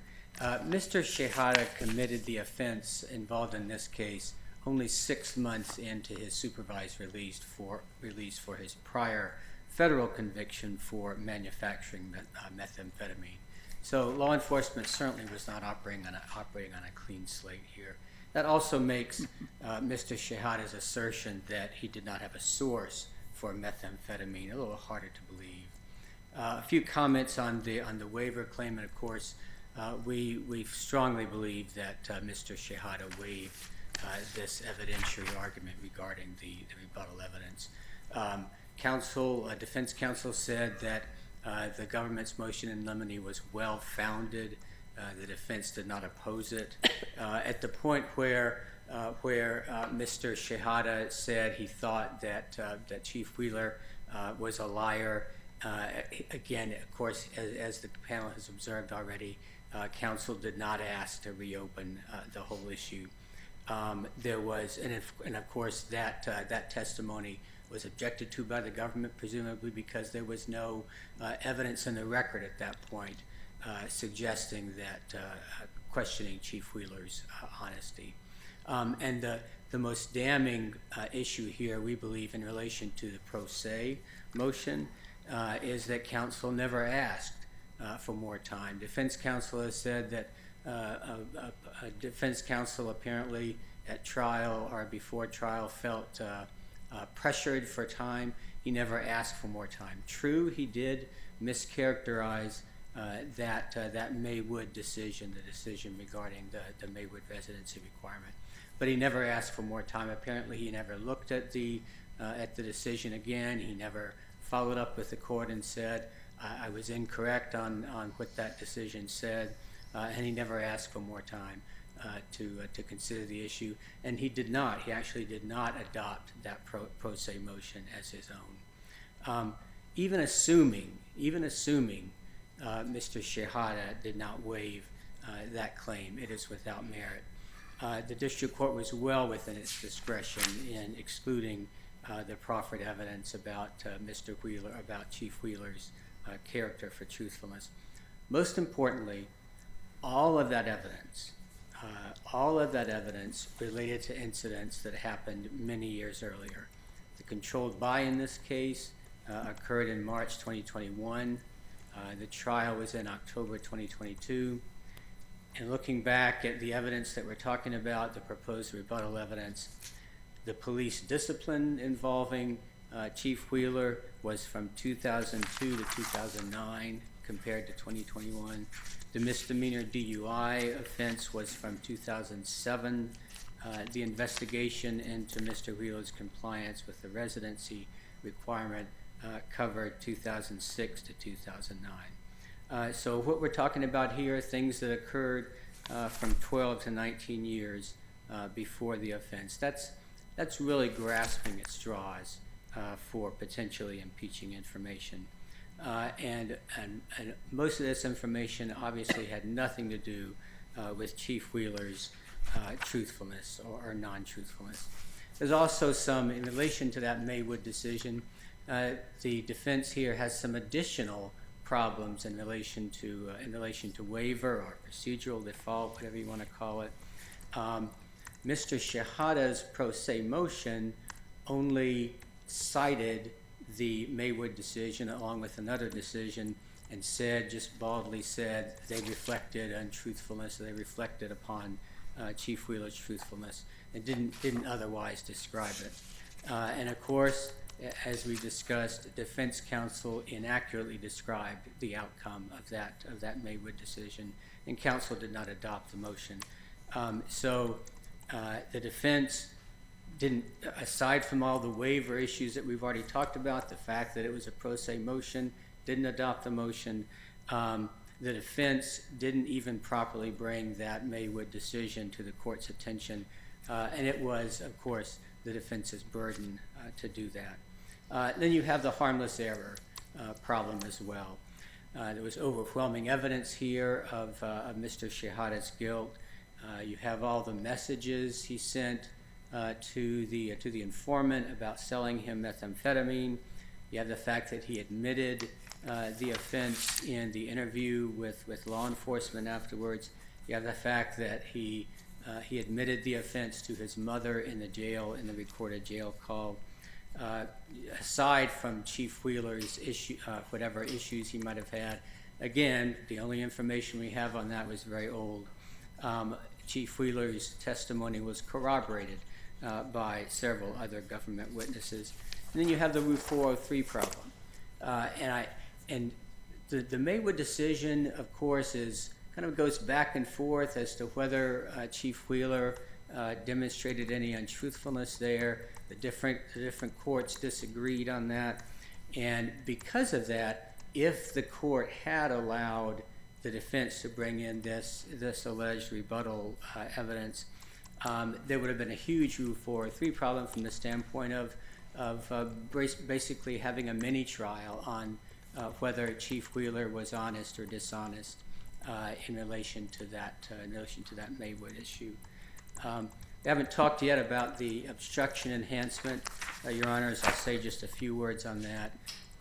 Wanted to point out that Mr. Shahada's guideline range was 262 to 327 months in prison, and the court imposed a far below guidelines sentence of 92 months. He didn't just express innocence on a stand. He gave a convoluted story, a detailed story, trying to explain different elements of the government's evidence.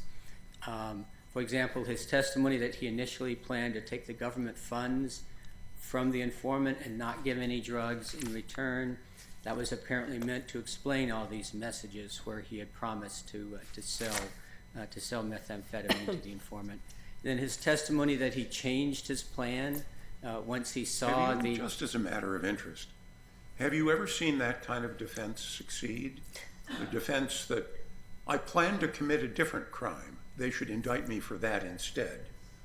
I'm not sure I've seen that succeed, Your Honor.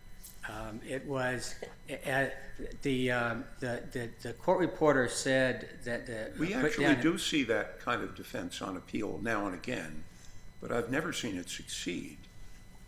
Correct, Your Honor. As the transcript said that the judge called it a fanatical defense.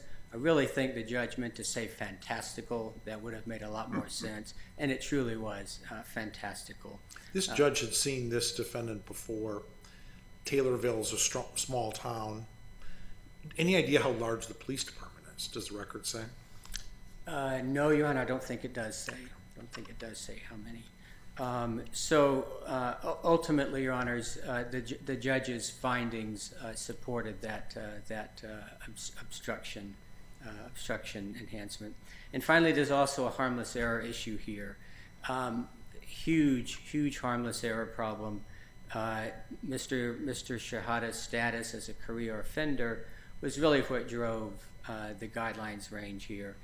It increased his offense level far beyond the two levels that were added by this mere obstruction enhancement. The guidelines would have been the same even without the obstruction enhancement. I believe so, Your Honor, because of the career offender status, which the defendant here did not challenge that status.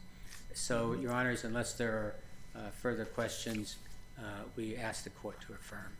Thank you, counsel. Thank you. Anything further, Mr. Jane?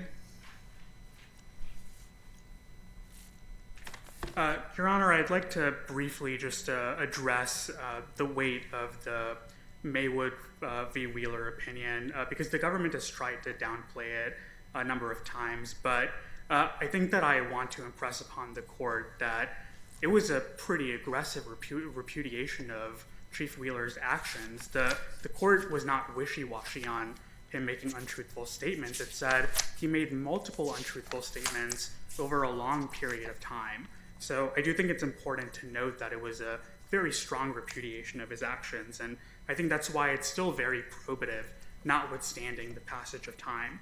And I want to briefly note on the sentencing enhancement, the analysis is that the government is required to show that the sentencing decision would not have been different absent the enhancement. And I think in the post-Booker era, the government was required to show that the procedure the district court did employ in coming to a sentencing conclusion. Isn't that only if the guideline calculations are inaccurate, though? And here, the obstruction enhancement did not ultimately impact the guidelines because of the career offender enhancement. So I think that this is, I'll briefly respond, Your Honor, if that's okay. I think this is a particularly interesting case because on the one hand, you have the career. Did it affect the guidelines range or not? It did not affect the... It did not. Okay. Thank you, counsel. Thank you. Mr. Jane, we appreciate your willingness to accept the appointment in this case, which is taken under advisement. Thank you, Your Honor. Our next case for argument is Rios against Epic Systems.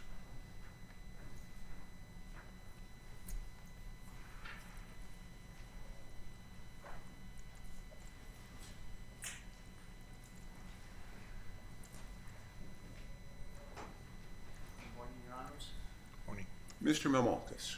May it please the court.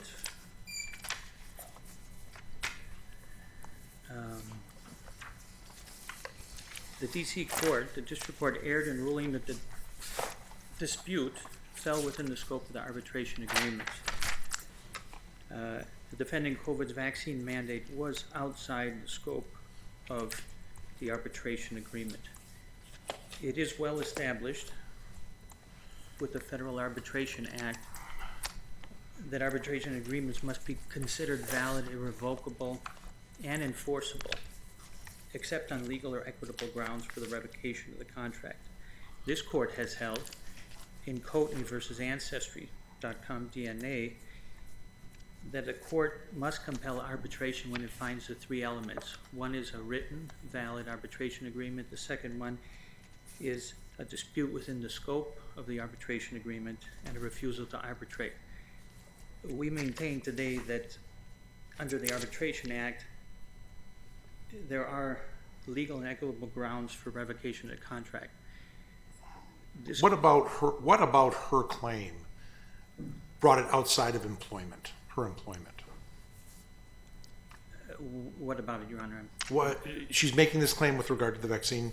Yeah. What aspect of what she was complaining about was outside of her employment?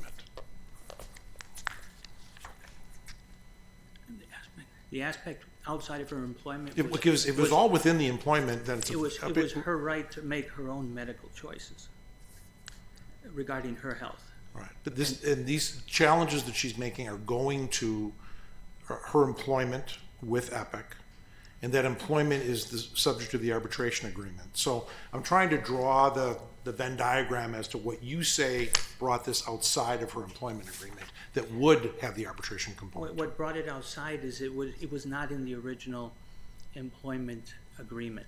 It wasn't in the relationship. It wasn't in the meeting of the minds. What does that have to do with the language of the arbitration clause, which deals with disputes arising out of the scope of employment? And this vaccine requirement concerns being vaccinated in order to work. So it's related to the scope of employment. So I just another version of Judge Brennan's question. In what sense is this outside the scope of her employment?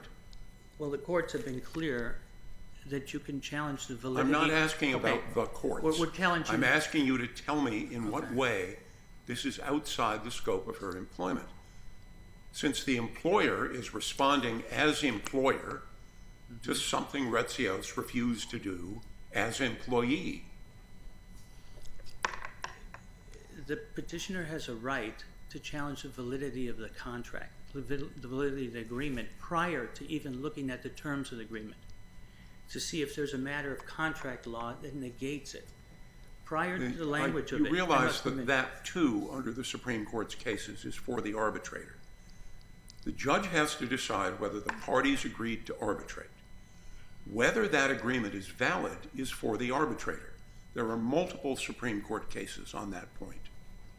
There are also cases where the arbitration agreement can be determined prior to arbitration to be invalid. The only thing that is determined prior to arbitration is whether the parties agreed to arbitrate. Everything else goes to the arbitrator. I'm just repeating multiple holdings of the Supreme Court of the United States, none of which your brief discusses.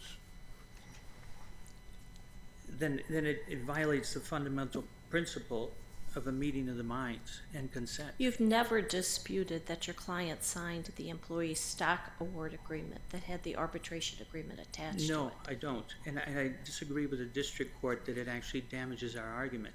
It actually supports it. Because in that case... That had an arbitration agreement attached that said that a covered claim involves anything dealing with a dispute between Epic and your client about her employment. And your client brought Title VII and ADA claims based on discrimination in employment. That falls squarely within that language. It does, and it's not the claim necessarily, it's the issue of whether the stock award was relevant to it, and Epic had a right to amend the arbitration agreement. How is that relevant? How is the stock... She agreed to this, she signed it, and the language for arbitration couldn't be more clear. So arbitrability is for the arbitrator, and you're making an argument with regard to the initial agreement that would have occurred. This is not an at-will employment situation. There was an employment agreement with the stock award. There are plenty of vaccine challenges out there with regard to at-will employment. This is not one of those. This falls within the rubric of an employment agreement with an arbitration clause. That's the difficult argument you have. Even if it wasn't a vaccine issue, I'm arguing the right of the owner, the right of the employer to introduce new terms that are outside the scope of the employment. And here I'm arguing that they introduced a new term outside of the scope of the employment. That sounds like something you would present to an arbitrator.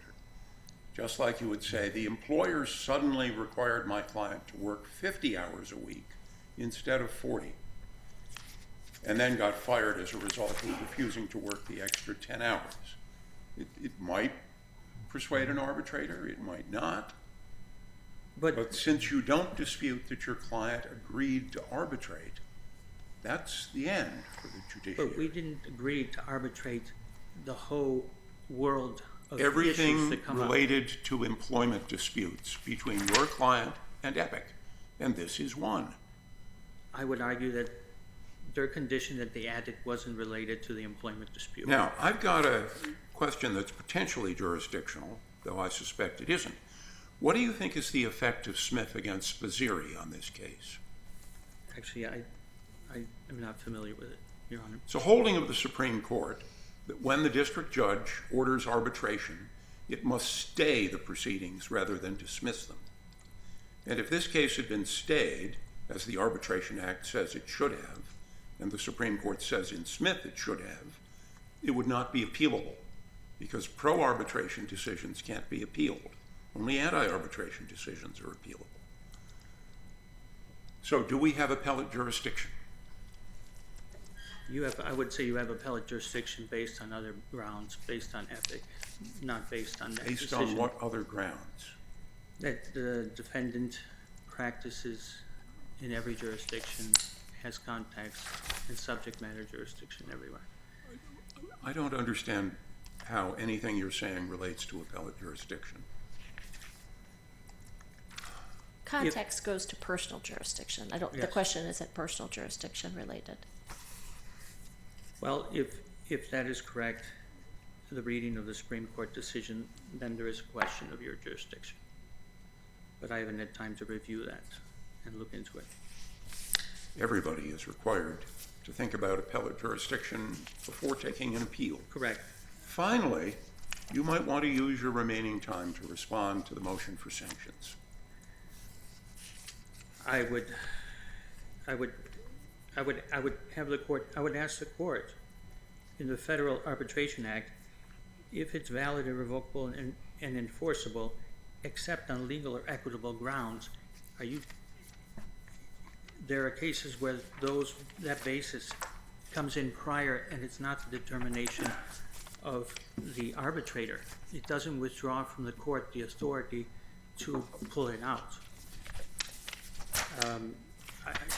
I would wonder if there's a scenario, and you give me the impression that there is no such scenario, but the statute clearly allows that it's unenforceable except on legal or equitable grounds prior to the arbitrator, because this whole issue, this whole conflict is before the court for that.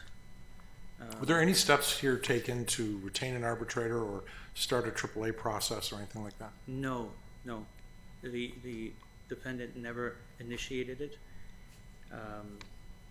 It went through EEOC, it went through other administrative hearings, but Then the filing of this case. Thank you. So it wasn't trumped and headed this way.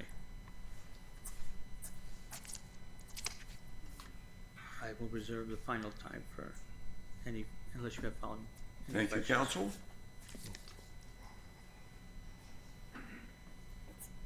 Ms. Brooks, perhaps you can start with appellate jurisdiction. I will, Your Honor. And we're certainly aware of the Supreme Court's decision in Smith v. Sposuri. Even though Epic's motion to compel and dismiss or in the alternative to stay at the district court preceded that decision, we were aware of some contradictory authority on both sides of the issue, which is exactly why we phrased our motion the way we did. The Supreme Court said in Smith that the statute is crystal clear about what the judge is supposed to do. We understand that, but there had been some contrary authority to that before. But, Judge, the problem for Ms. Rios is she didn't take a position at all at the district court as to whether the case should be dismissed or stayed. And then in her appeal briefs to this court, she didn't address the dismissal or stay issue. And so the district court did dismiss rather than stay. And did you ask the district court to stay? Our motion was entitled compel arbitration and either to dismiss or in the alternative to stay. That's exactly how we phrased our motion. Well, I understand the contention, the position, that appellate jurisdiction depends on what the district judge did rather than what the district judge should have done.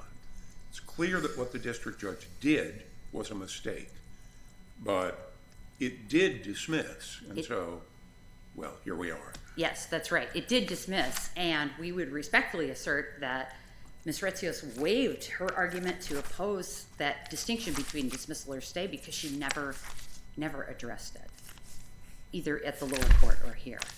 And so, to start with, I just want to address the main issue. It's whether or not Ms. Rios' claims fall within the definition of covered claims in the arbitration agreement. And it couldn't be any clearer that they are covered claims under the agreement. The agreement says covered claims are defined as any statutory or common law claims that relate to or arise out of her employment. Yeah, I think we've got that. Judge Saintev already read it. Okay, yes. So, and her complaint asserts a termination claim under the ADA, a termination claim under Title VII, the religious accommodation aspects, and one common law wrongful termination claim. And there's the rest of her arguments, I struggle to understand them, frankly, about promissory estoppel and the like. And so we are willing to rest on our briefs on that point, unless there's any further questions. I don't see any further questions. Okay, thank you. Thank you. Mr. Mamalakis, you have 18 seconds. I guess they answered it as far as the district court dismissed it as opposed to, and that opened the door, whether right or wrong, to the appeal. Was there a downside to your client arbitrating?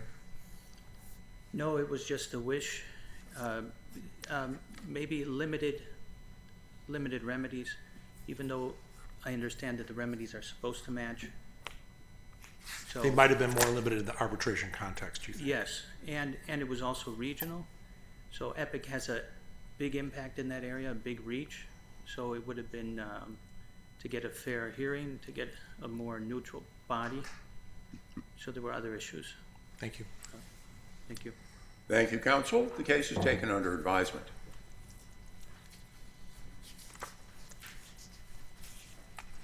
Wolf against Riverport Insurance is the next case for argument.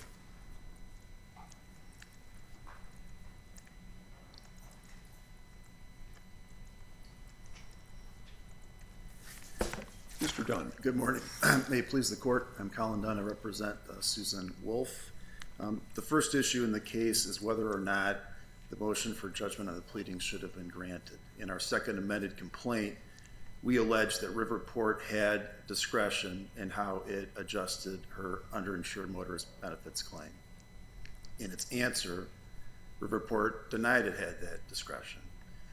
That disputed fact should have led the judge to deny the motion for judgment on the pleadings based solely upon that disputed material fact.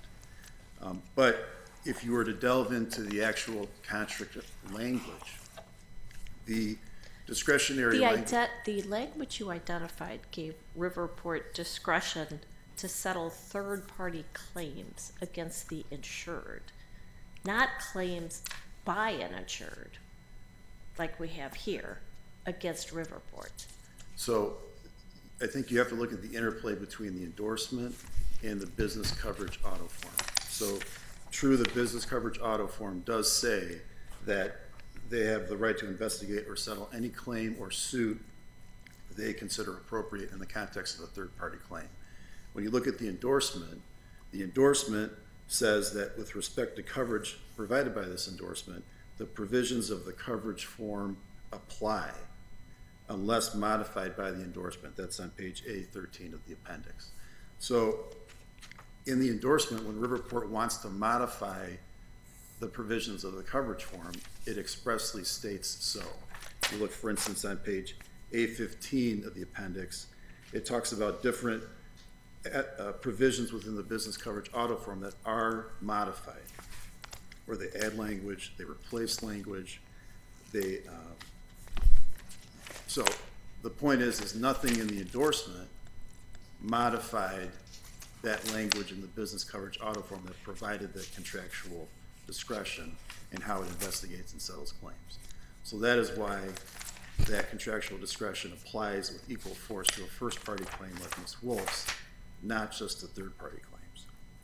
I'd also point out that at no point in this litigation has Riverport ever offered an alternative reading.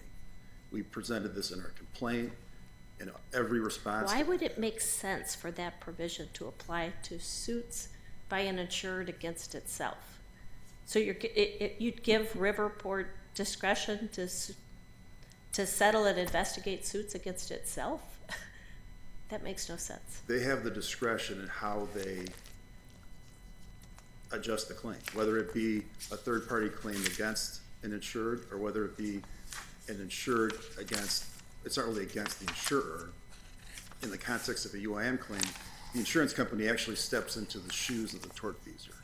So I think if you look at it that way, it does make sense because effectively Riverport is defending the tortfeasor.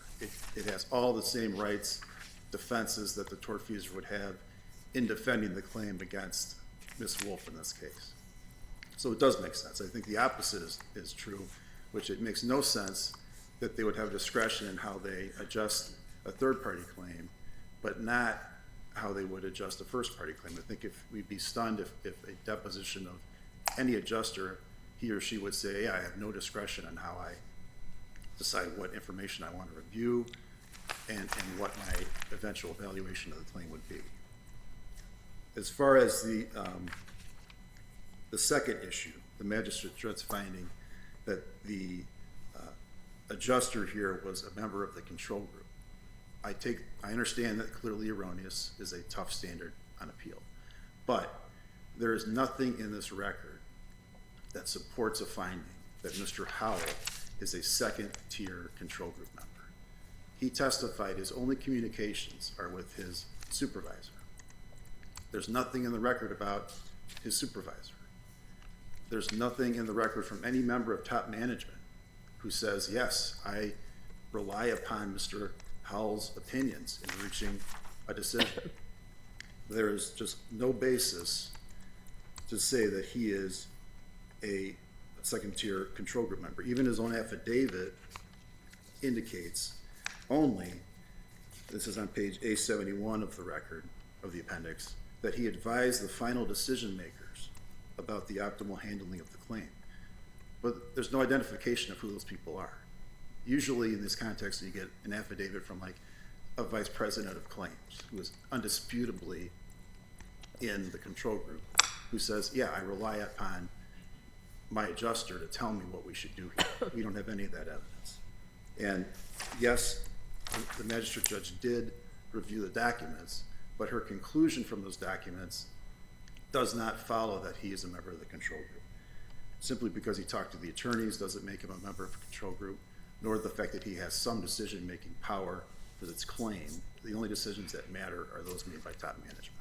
And there's no evidence that he did anything with top management.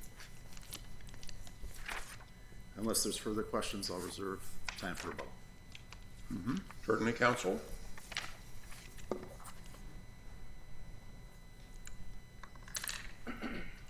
Mr. Jaffe. May it please the court, Adam Jaffe for Riverport Insurance Company. This lawsuit began as a two-count complaint at law. Count one asserted a breach of contract claim, arguing that Riverport had improperly applied offsets under the terms of an insurance policy. Count two asserted a claim for Section 155 statutory damages. Section 155 is, of course, Illinois' bad faith statute. The landmark event in this lawsuit, I would argue why we're standing here right now, occurred on March 11th, 2021, when Ms. Wolf voluntarily, in open court, dismissed count one, the breach of contract claim, in open court. The reason that this was of critical significance is that this left the Section 155 count as the only remaining claim in this case. In other words, this lawsuit is now nothing more than a standalone Section 155 claim that is untethered to an underlying action on the policy as is required under Illinois law. In the interim, Ms. Wolf has amended her complaint on two separate occasions, but the issue still remains. There's one count remaining, and while it's titled as a breach of contract claim, we know that it's really the substance of a count, not the title given to that count that determines what it's alleging. And everything in that count suggests that it's a standalone Section 155 claim. Now, in a moment, I'll get to the Illinois Supreme Court cases like Kramer and Illinois Appellate Court cases that have made very clear that such a standalone Section 155 claim cannot survive. But first, I'd like to make it abundantly clear why, in the first part, the second amended complaint does not set forth an action on the policy. As a threshold matter, all parties agree that this is a UIM claim. It's a first-party claim, as you pointed out, Judge St. Eve. It's not a commercial auto liability claim, which would be a third-party claim. It's certainly not a commercial general liability claim, from which Wolf also draws language on the issue of discretion. So accordingly, it's rather inexplicable that Wolf is attempting to grab an insuring agreement from the commercial auto liability coverage and sort of force it into the underinsured motorist endorsement. And if I can take a moment, Judge St. Eve, you really honed in on a key issue here. It would make no sense at all for that language to be inserted into the underinsured motorist claim for a very clear reason. Let's look at the language that's actually used that's in support of the argument that we have discretion, that Riverport has discretion in the UIM provision. It says, we may investigate and settle any claim or suit as we consider appropriate. Now, the we here is Riverport. The we here is not Wolf. The we here is not anybody else. So if we took that language and inserted it into the UIM endorsement, the underinsured motorist endorsement, we would be theoretically able to, settle any claim for that in a manner that we consider appropriate. This could be, here's $100, have a nice day. We consider it appropriate. It makes very little sense in the first party context. So all of this to say is that, actually, let me say, as a fallback, Wolf attempts to argue that a breach of covenant of good faith and fair dealing is in itself an action on the policy. This is an inaccurate statement of the law. As this court has made clear in cases like In re Kmart, Judge Easterbrook, that was a case that you wrote in 2006. The opinions speak for the court, not for their author. You do not want to make ad hominem arguments. Very good, Judge Easterbrook. As was held in Ray Kmart, the covenant of good faith and fair dealing is, quote, it's a rule of construction. It's not a standalone obligation created under a contract. In Illinois, the duty of good faith and fair dealing does not inure in every contract, correct? Meaning, for example, in Wisconsin, it does. Every time you have a contract, there's a duty of good faith and fair dealing within it. Illinois' law is slightly different. Is that correct? I believe that an argument could be made that it's an implied provision in a contract, in that the parties have an obligation to enforce a contract, in a way that would be reasonably expected by the parties. Now, how would it be reasonably expected by? How it's reasonably expected by the parties would be controlled by the language of the policy itself.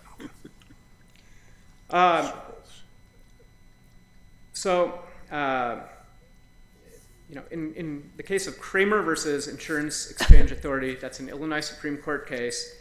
The Illinois Supreme Court found that, quote, Section 155 simply provides an extra contractual remedy to an action on the policy. Where there's no action on the policy, no Section 155 claim results. And Kramer has been approvingly, and as best I could tell, unanimously relied upon in case after case in Illinois. Perhaps most directly... you certainly would hope that other judges would follow decisions of the Supreme Court of Illinois. Absolutely. This is most apparent in the Illinois Appellate Court holding in Crutel versus State Farm. Looking at that case, this is the factual predicate of that case clearly mirror the facts of this case. In fact, the alleged misconduct by the insurer in Crutel is virtually a copy and cut and paste of the alleged wrongdoing in this case.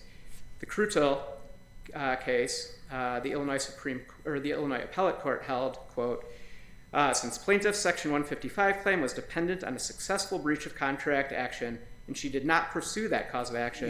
Is this really helpful? Right? The argument you're dealing with is an argument about the meaning of the clause that gives discretion to settle claims. And you might want to direct your attention there rather than to state precedent. Unless you've got state precedent about the meaning of that particular clause. Yes, Your Honor. What it comes down to is that the meaning of the clauses that are being relied upon by Wolf have no place in the underinsured motorist endorsement. If I can close, I'll briefly talk about the discovery issue raised by. Discovery issue is irrelevant when a case is dismissed under Rule 12C. Exactly what I was getting at. The discovery issue. Therefore, need not be said. Thank you, Your Honor. With that, unless there are any further questions, I will respectfully request that judgment be affirmed. Thank you. Thank you. Mr. Dunn, anything further?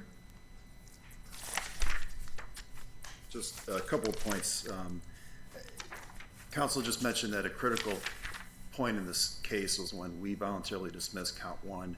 I point out it took them almost a year after we did that to raise this standalone issue. So if this was such an axiomatic point that they say it is, I don't understand why they didn't raise it sooner. But even with your prodding, Judge Easterbrook, they still have not addressed the language that we cited in our brief and again discussed today with Judge St. Eve, how that language applies to the endorsement. They've had multiple chances to do it. I think that's an implicit admission that it does in fact apply. If this idea that it would make no sense for them to have discretion in how they adjust underinsured claims, if they said you can have $100, that's what our decision is, we would be here making a bad faith claim. That's why that makes no sense that they would have no discretion in how they do it. They have discretion, but then we can challenge whether they've abused that discretion in the context of a bad faith claim. Judge Brennan, you asked the question about the provision of good faith and fair dealing. In Illinois, it is an implied term in every contract, that there is an implied duty of good faith and fair dealing. We are not relying solely upon that implied duty. It's in connection with the contractual discretion to adjust the claim and the combination two that lead the basis for a bad faith claim. And with that, I have no further comments. Thank you. Thank you, counsel. The case is taken under advisement. Our final case of the day is Fairington against the United States.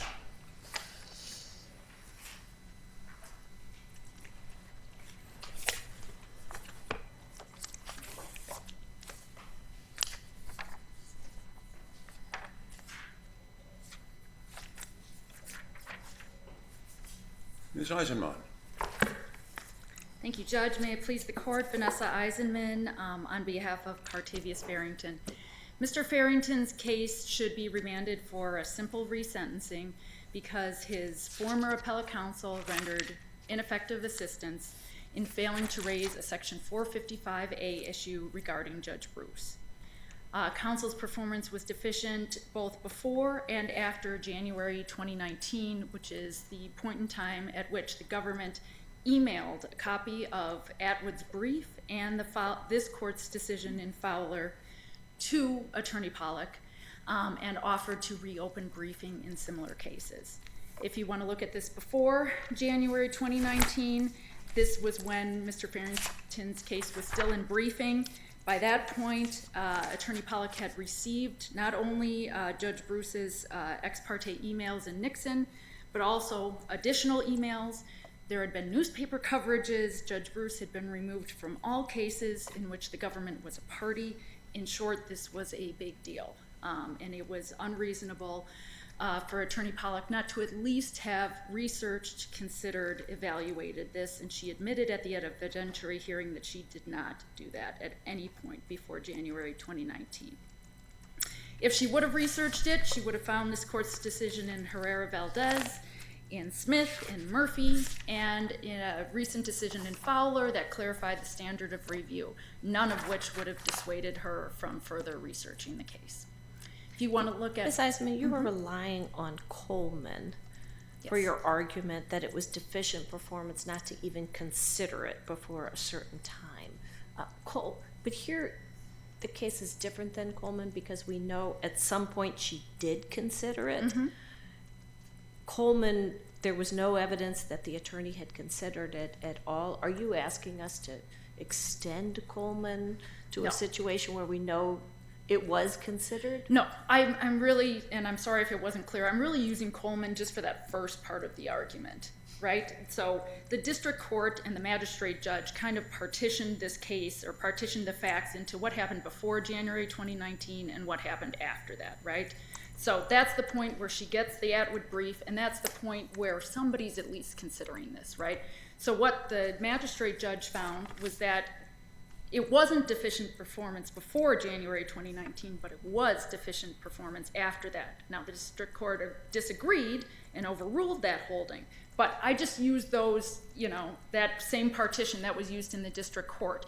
And in the first part of that analysis, I don't think the magistrate judge was right there either. I think it was deficient no matter which one you look at. So that's why I use Coleman, because before January 2019, no one had ever, and that's the evidentiary transcript is clear on this. She says she never even considered looking into this. So that's where I'm using Coleman. And I think that this case is even easier than Coleman because there was so many more analogous cases on the record than positional isomers at the time, which I consider still pretty confusing. And this was not confusing. Attorney Pollack even testified that she knew about 455A claims. This was not novel. This was not a change in the law. There were these recent decisions clarifying the standard of review. It was unreasonable considering what a big deal this was. There's to nothing not look into it. in the email exchanges where Judge Bruce referred to Mr. Fairington's case, is there? No. But that was not the case in Atwood either. Correct. And the point is that... Have you talked to your client? Do you understand if we grant your habeas petition here and it goes back for a resentencing, that he might get more than 240 months? Judge Bruce sentenced him below the guidelines. Yeah. That there's no guarantee it will. I totally get that. Okay. And have you spoken with your client about that? Yes. All right. I have. Thank you. Yeah. And he understands that was the case in Atwood as well. That you're taking a gamble here, but he would like that. He would like that chance. So, and then after January 2019, again, we have this court's special committee report coming out. We have more news coverage. We have both the Atwood brief and then we've got the government's brief in Atwood conceding everything except harmless error, and still nobody tries to reopen the briefing. And we've got these federal rules just for these kind of situations. Certainly the special committee report would have constituted good cause to move to reopen, as those were findings. And the special committee report specifically mentions appearances and mentions how appearances are important and mentions the news coverage. And it's not just specific to Nixon and it's not just specific to Moser, but that this permeates his entire caseload, which is why he remained unassigned to cases for a full year. So if there are no other questions, I'll reserve my remaining time. Thank you. Mm-hmm. Certainly, counsel. Mr. Keenstra. May it please the court. Good morning, Your Honors. Jeff Kinstra on behalf of the United States. The district court didn't err in finding that the defendant received the assistance of counsel on direct appeal that the Sixth Amendment requires. During the time that this case was being briefed and argued, as the court found, quote, without question, this was not the sort of issue that every competent attorney would have been expected to raise, and this court's experience confirms that. At the later point after the issue was raised in Atwood, counsel in this case in fact considered the issue. She referred it to the trusted colleagues and senior members of her office who thoroughly considered the issue, which they were also addressing in related contexts, and came to the professional judgment in their view that this was an issue that was, quote, not likely to succeed. The defendant has failed to meet his burden of establishing that professional judgment amounted to incompetence under prevailing professional norms, which is the applicable legal standard. Now, as to the defendant's failure to consider arguments, the idea that the mere failure to consider this itself at an early stage gets him across the finish line to establish deficient performance, that's incorrect both legally and factually. Now, first, legally, as the Supreme Court has held and as this court has recognized, even if an admission were inadvertent instead of strategic, that itself isn't sufficient to establish deficient performance, because the inquiry is into the objective reasonableness of counsel's performance, not counsel's subjective state of mind or thought processes. In an appeal, counsel's performance is the appellate brief. The appellate brief is what defines the issues that are going to be raised in an appeal. And if a defendant's attorney files the same brief raising the same issues and omitting the same issues as what other competent attorneys would file, then that defendant has received the assistance of counsel. That's exactly what this court held in its opinion in Harris. There, the court assumed that the defense attorney had made an unprofessional error in overlooking a potential categorical approach objection to the minimum sentence in that case. And yet the court recognized in Yarborough and Harrington that an omission itself is not sufficient. And what the court looked at is that even if counsel had considered the issue, and a competent attorney could have given exact same advice to the defendant as the attorney in that case did. And so what was the downside to raising this argument? Some of our cases talk about is there a downside, and there's no ineffective assistance of counsel if there's a downside of bringing the argument, but what possibly could be the downside here? A couple things. First is that at the time that this case was being briefed, it was a very novel issue. It would have been, I think, extraordinary. Let's talk about after the briefing. Talk about after the oral argument. With the special counsel releases or the judicial counsel released the special committee report. You know, the Atwood brief was filed, and the government goes on to concede an appearance of impropriety in the briefing on Atwood. All that happened before this court ruled. What would have been the downside of asking the court to reopen to allow this argument? So a couple things. First is that counsel exercised their professional judgment as to the likelihood of success. They researched the issue, considered it, and this court expects attorneys to exercise that sort of judgment in bringing issues to this court, especially given the context of this case. The issue had already been fully briefed, so counsel would have had... How about what Judge St. Eve has already said? Things can get worse for Fairington back in the district court. If you were his appellate lawyer, wouldn't you be concerned about the possibility that he would, on remand, get a within-guideline sentence? That's certainly a possibility as well. There are additional strategic concerns relative to the appeal and the appropriate context in which to raise this issue. Basically, if you've got a benefit, you might want to keep it. That's correct. I note as to the strategic concerns, though, now the record in this case didn't get into it, but there was a reason why reasonable attorneys, including those in the Federal Defender's Office, would have chosen to raise this issue in a collateral proceeding instead of on direct review. There was no record at all in this case on direct appeal. A direct appeal, of course, is not an opportunity to develop a record, to obtain the very specific facts that are necessary to establishing an appearance of bias in the first place, and to obtain the sort of factual findings that might be necessary. By contrast, and I'd note that in the Atwood brief, the defendant there raised not only the 455 claim, but also a due process claim. A due process claim, there is no disputing that it can be raised on a 2255 motion, that is the opportunity to obtain, to develop the factual record, to obtain the factual findings that are necessary to support that claim. Whereas there is risk in raising it on direct appeal, because if the defendant raises it without a factual record and loses, that's their one shot. They don't get to relitigate it. Now, there is I don't understand. How do you lose anything other than taking the risk of a longer sentence by raising the ex parte contacts argument on direct appeal, as actually happened in Atwood? Mm-hmm. Because if the defendant lost for lack of factual support in the record and lack of factual development... It's not a question of factual support. There is an elaborate report of a special committee explaining exactly what Judge Bruce did. And that was before the court in Atwood. Right? You've got two members of the special committee here. It's all on paper. Right? There isn't going to be a separate hearing into what Judge Bruce did. The question is, what legal consequences does that have? Right, and of course that came along very, very late in the process, at which point the defendant would have had to seek to reopen. It would have had to be a request to file a supplemental brief after argument. Right, and there are reasons why, as the district court found, a competent attorney could decline that request. First of all, obtaining relief on the appearance of bias claim was not a foregone conclusion. This court's decision in Bergeron, which would have been available to defense counsel, for example, in that case, this court found that there was no relief available. It declined relief on an appearance of bias claim under Liljeburg, even though there, the district court had held the appellant in contempt and imposed sanctions against the appellant there. And what the court said is that when the appearance was too attenuated from the case, that no relief would be justified, even though that was an extremely discretionary decision. So the precedent available to counsel at the time did not show that the mere existence of discretion would have been sufficient. Of course, at the time as well, counsel would have had to overcome the fact that it had not been raised before.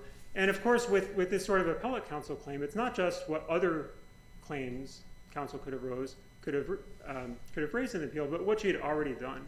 and she had already raised a claim. It was very similar to another claim on which this court actually granted relief in United States versus LaFoe. Both this case and LaFoe raise an objection to Judge Bruce's reliance on comparators. This court granted relief in LaFoe, finding that, in fact, there was a procedural error that occurred. And so given the nature of the oral arguments on direct appeal in this case, the fact that in January 2019, this court granted relief in LaFoe and remanded for a resentencing, counsel could have reasonably thought that she had already done enough to obtain a result for her client, and that raising a new, novel, and untested issue for which relief was uncertain and faced procedural hurdles at that very late stage of an appeal was not necessary to obtain relief for her client.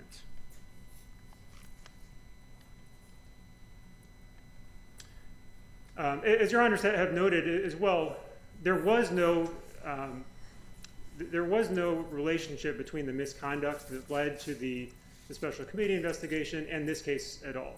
None of the emails had anything to do with this defendant, and so the appearance was very attenuated from this case. Essentially, the argument had to be that in every single case Judge Bruce had heard during his tenure on the bench, he had an obligation to and failed to recuse.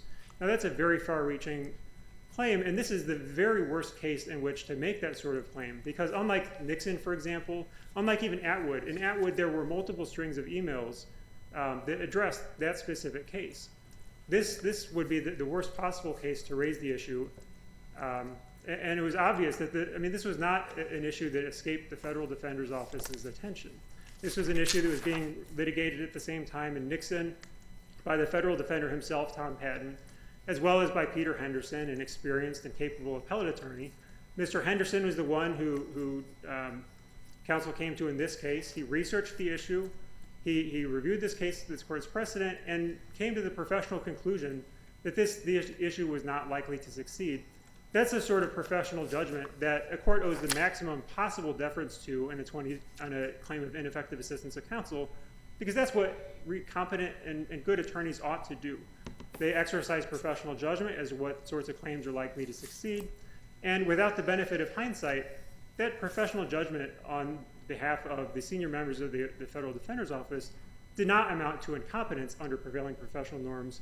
It was the prevailing professional norm. There were 9 or 10 cases that this court decided after the public disclosure of the Nixon emails. Only one of those involved an appearance of bias case. An attorney who does what 90% of attorneys do isn't below the prevailing professional norms. Thank you, Your Honors. Thank you, counsel. Anything further, Ms. Eisenman? Yes.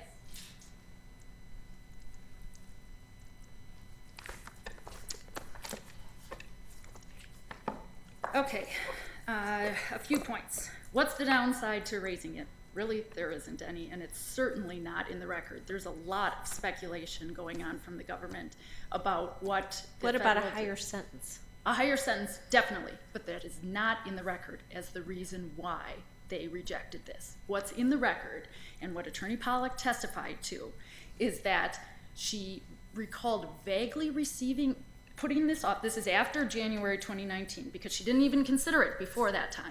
After January 19, she pushes this off because she's got a trial coming up. Okay, totally reasonable. The death penalty case, right? Death penalty case, yes. So very reasonable, understandable. She puts it off to other people in her office who are very competent.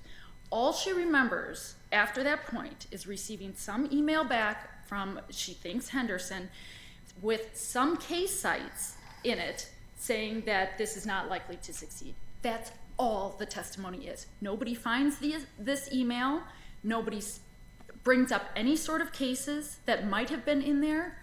And the fact is, after this point, the government concedes that there's a violation. So even if there were some cases out there, and the government has never cited one case that would have indicated that this was a losing issue. So what cases could have been in that email?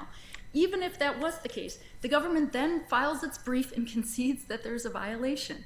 So that totally puts an end to what the government's going to be, what counter arguments there could possibly be.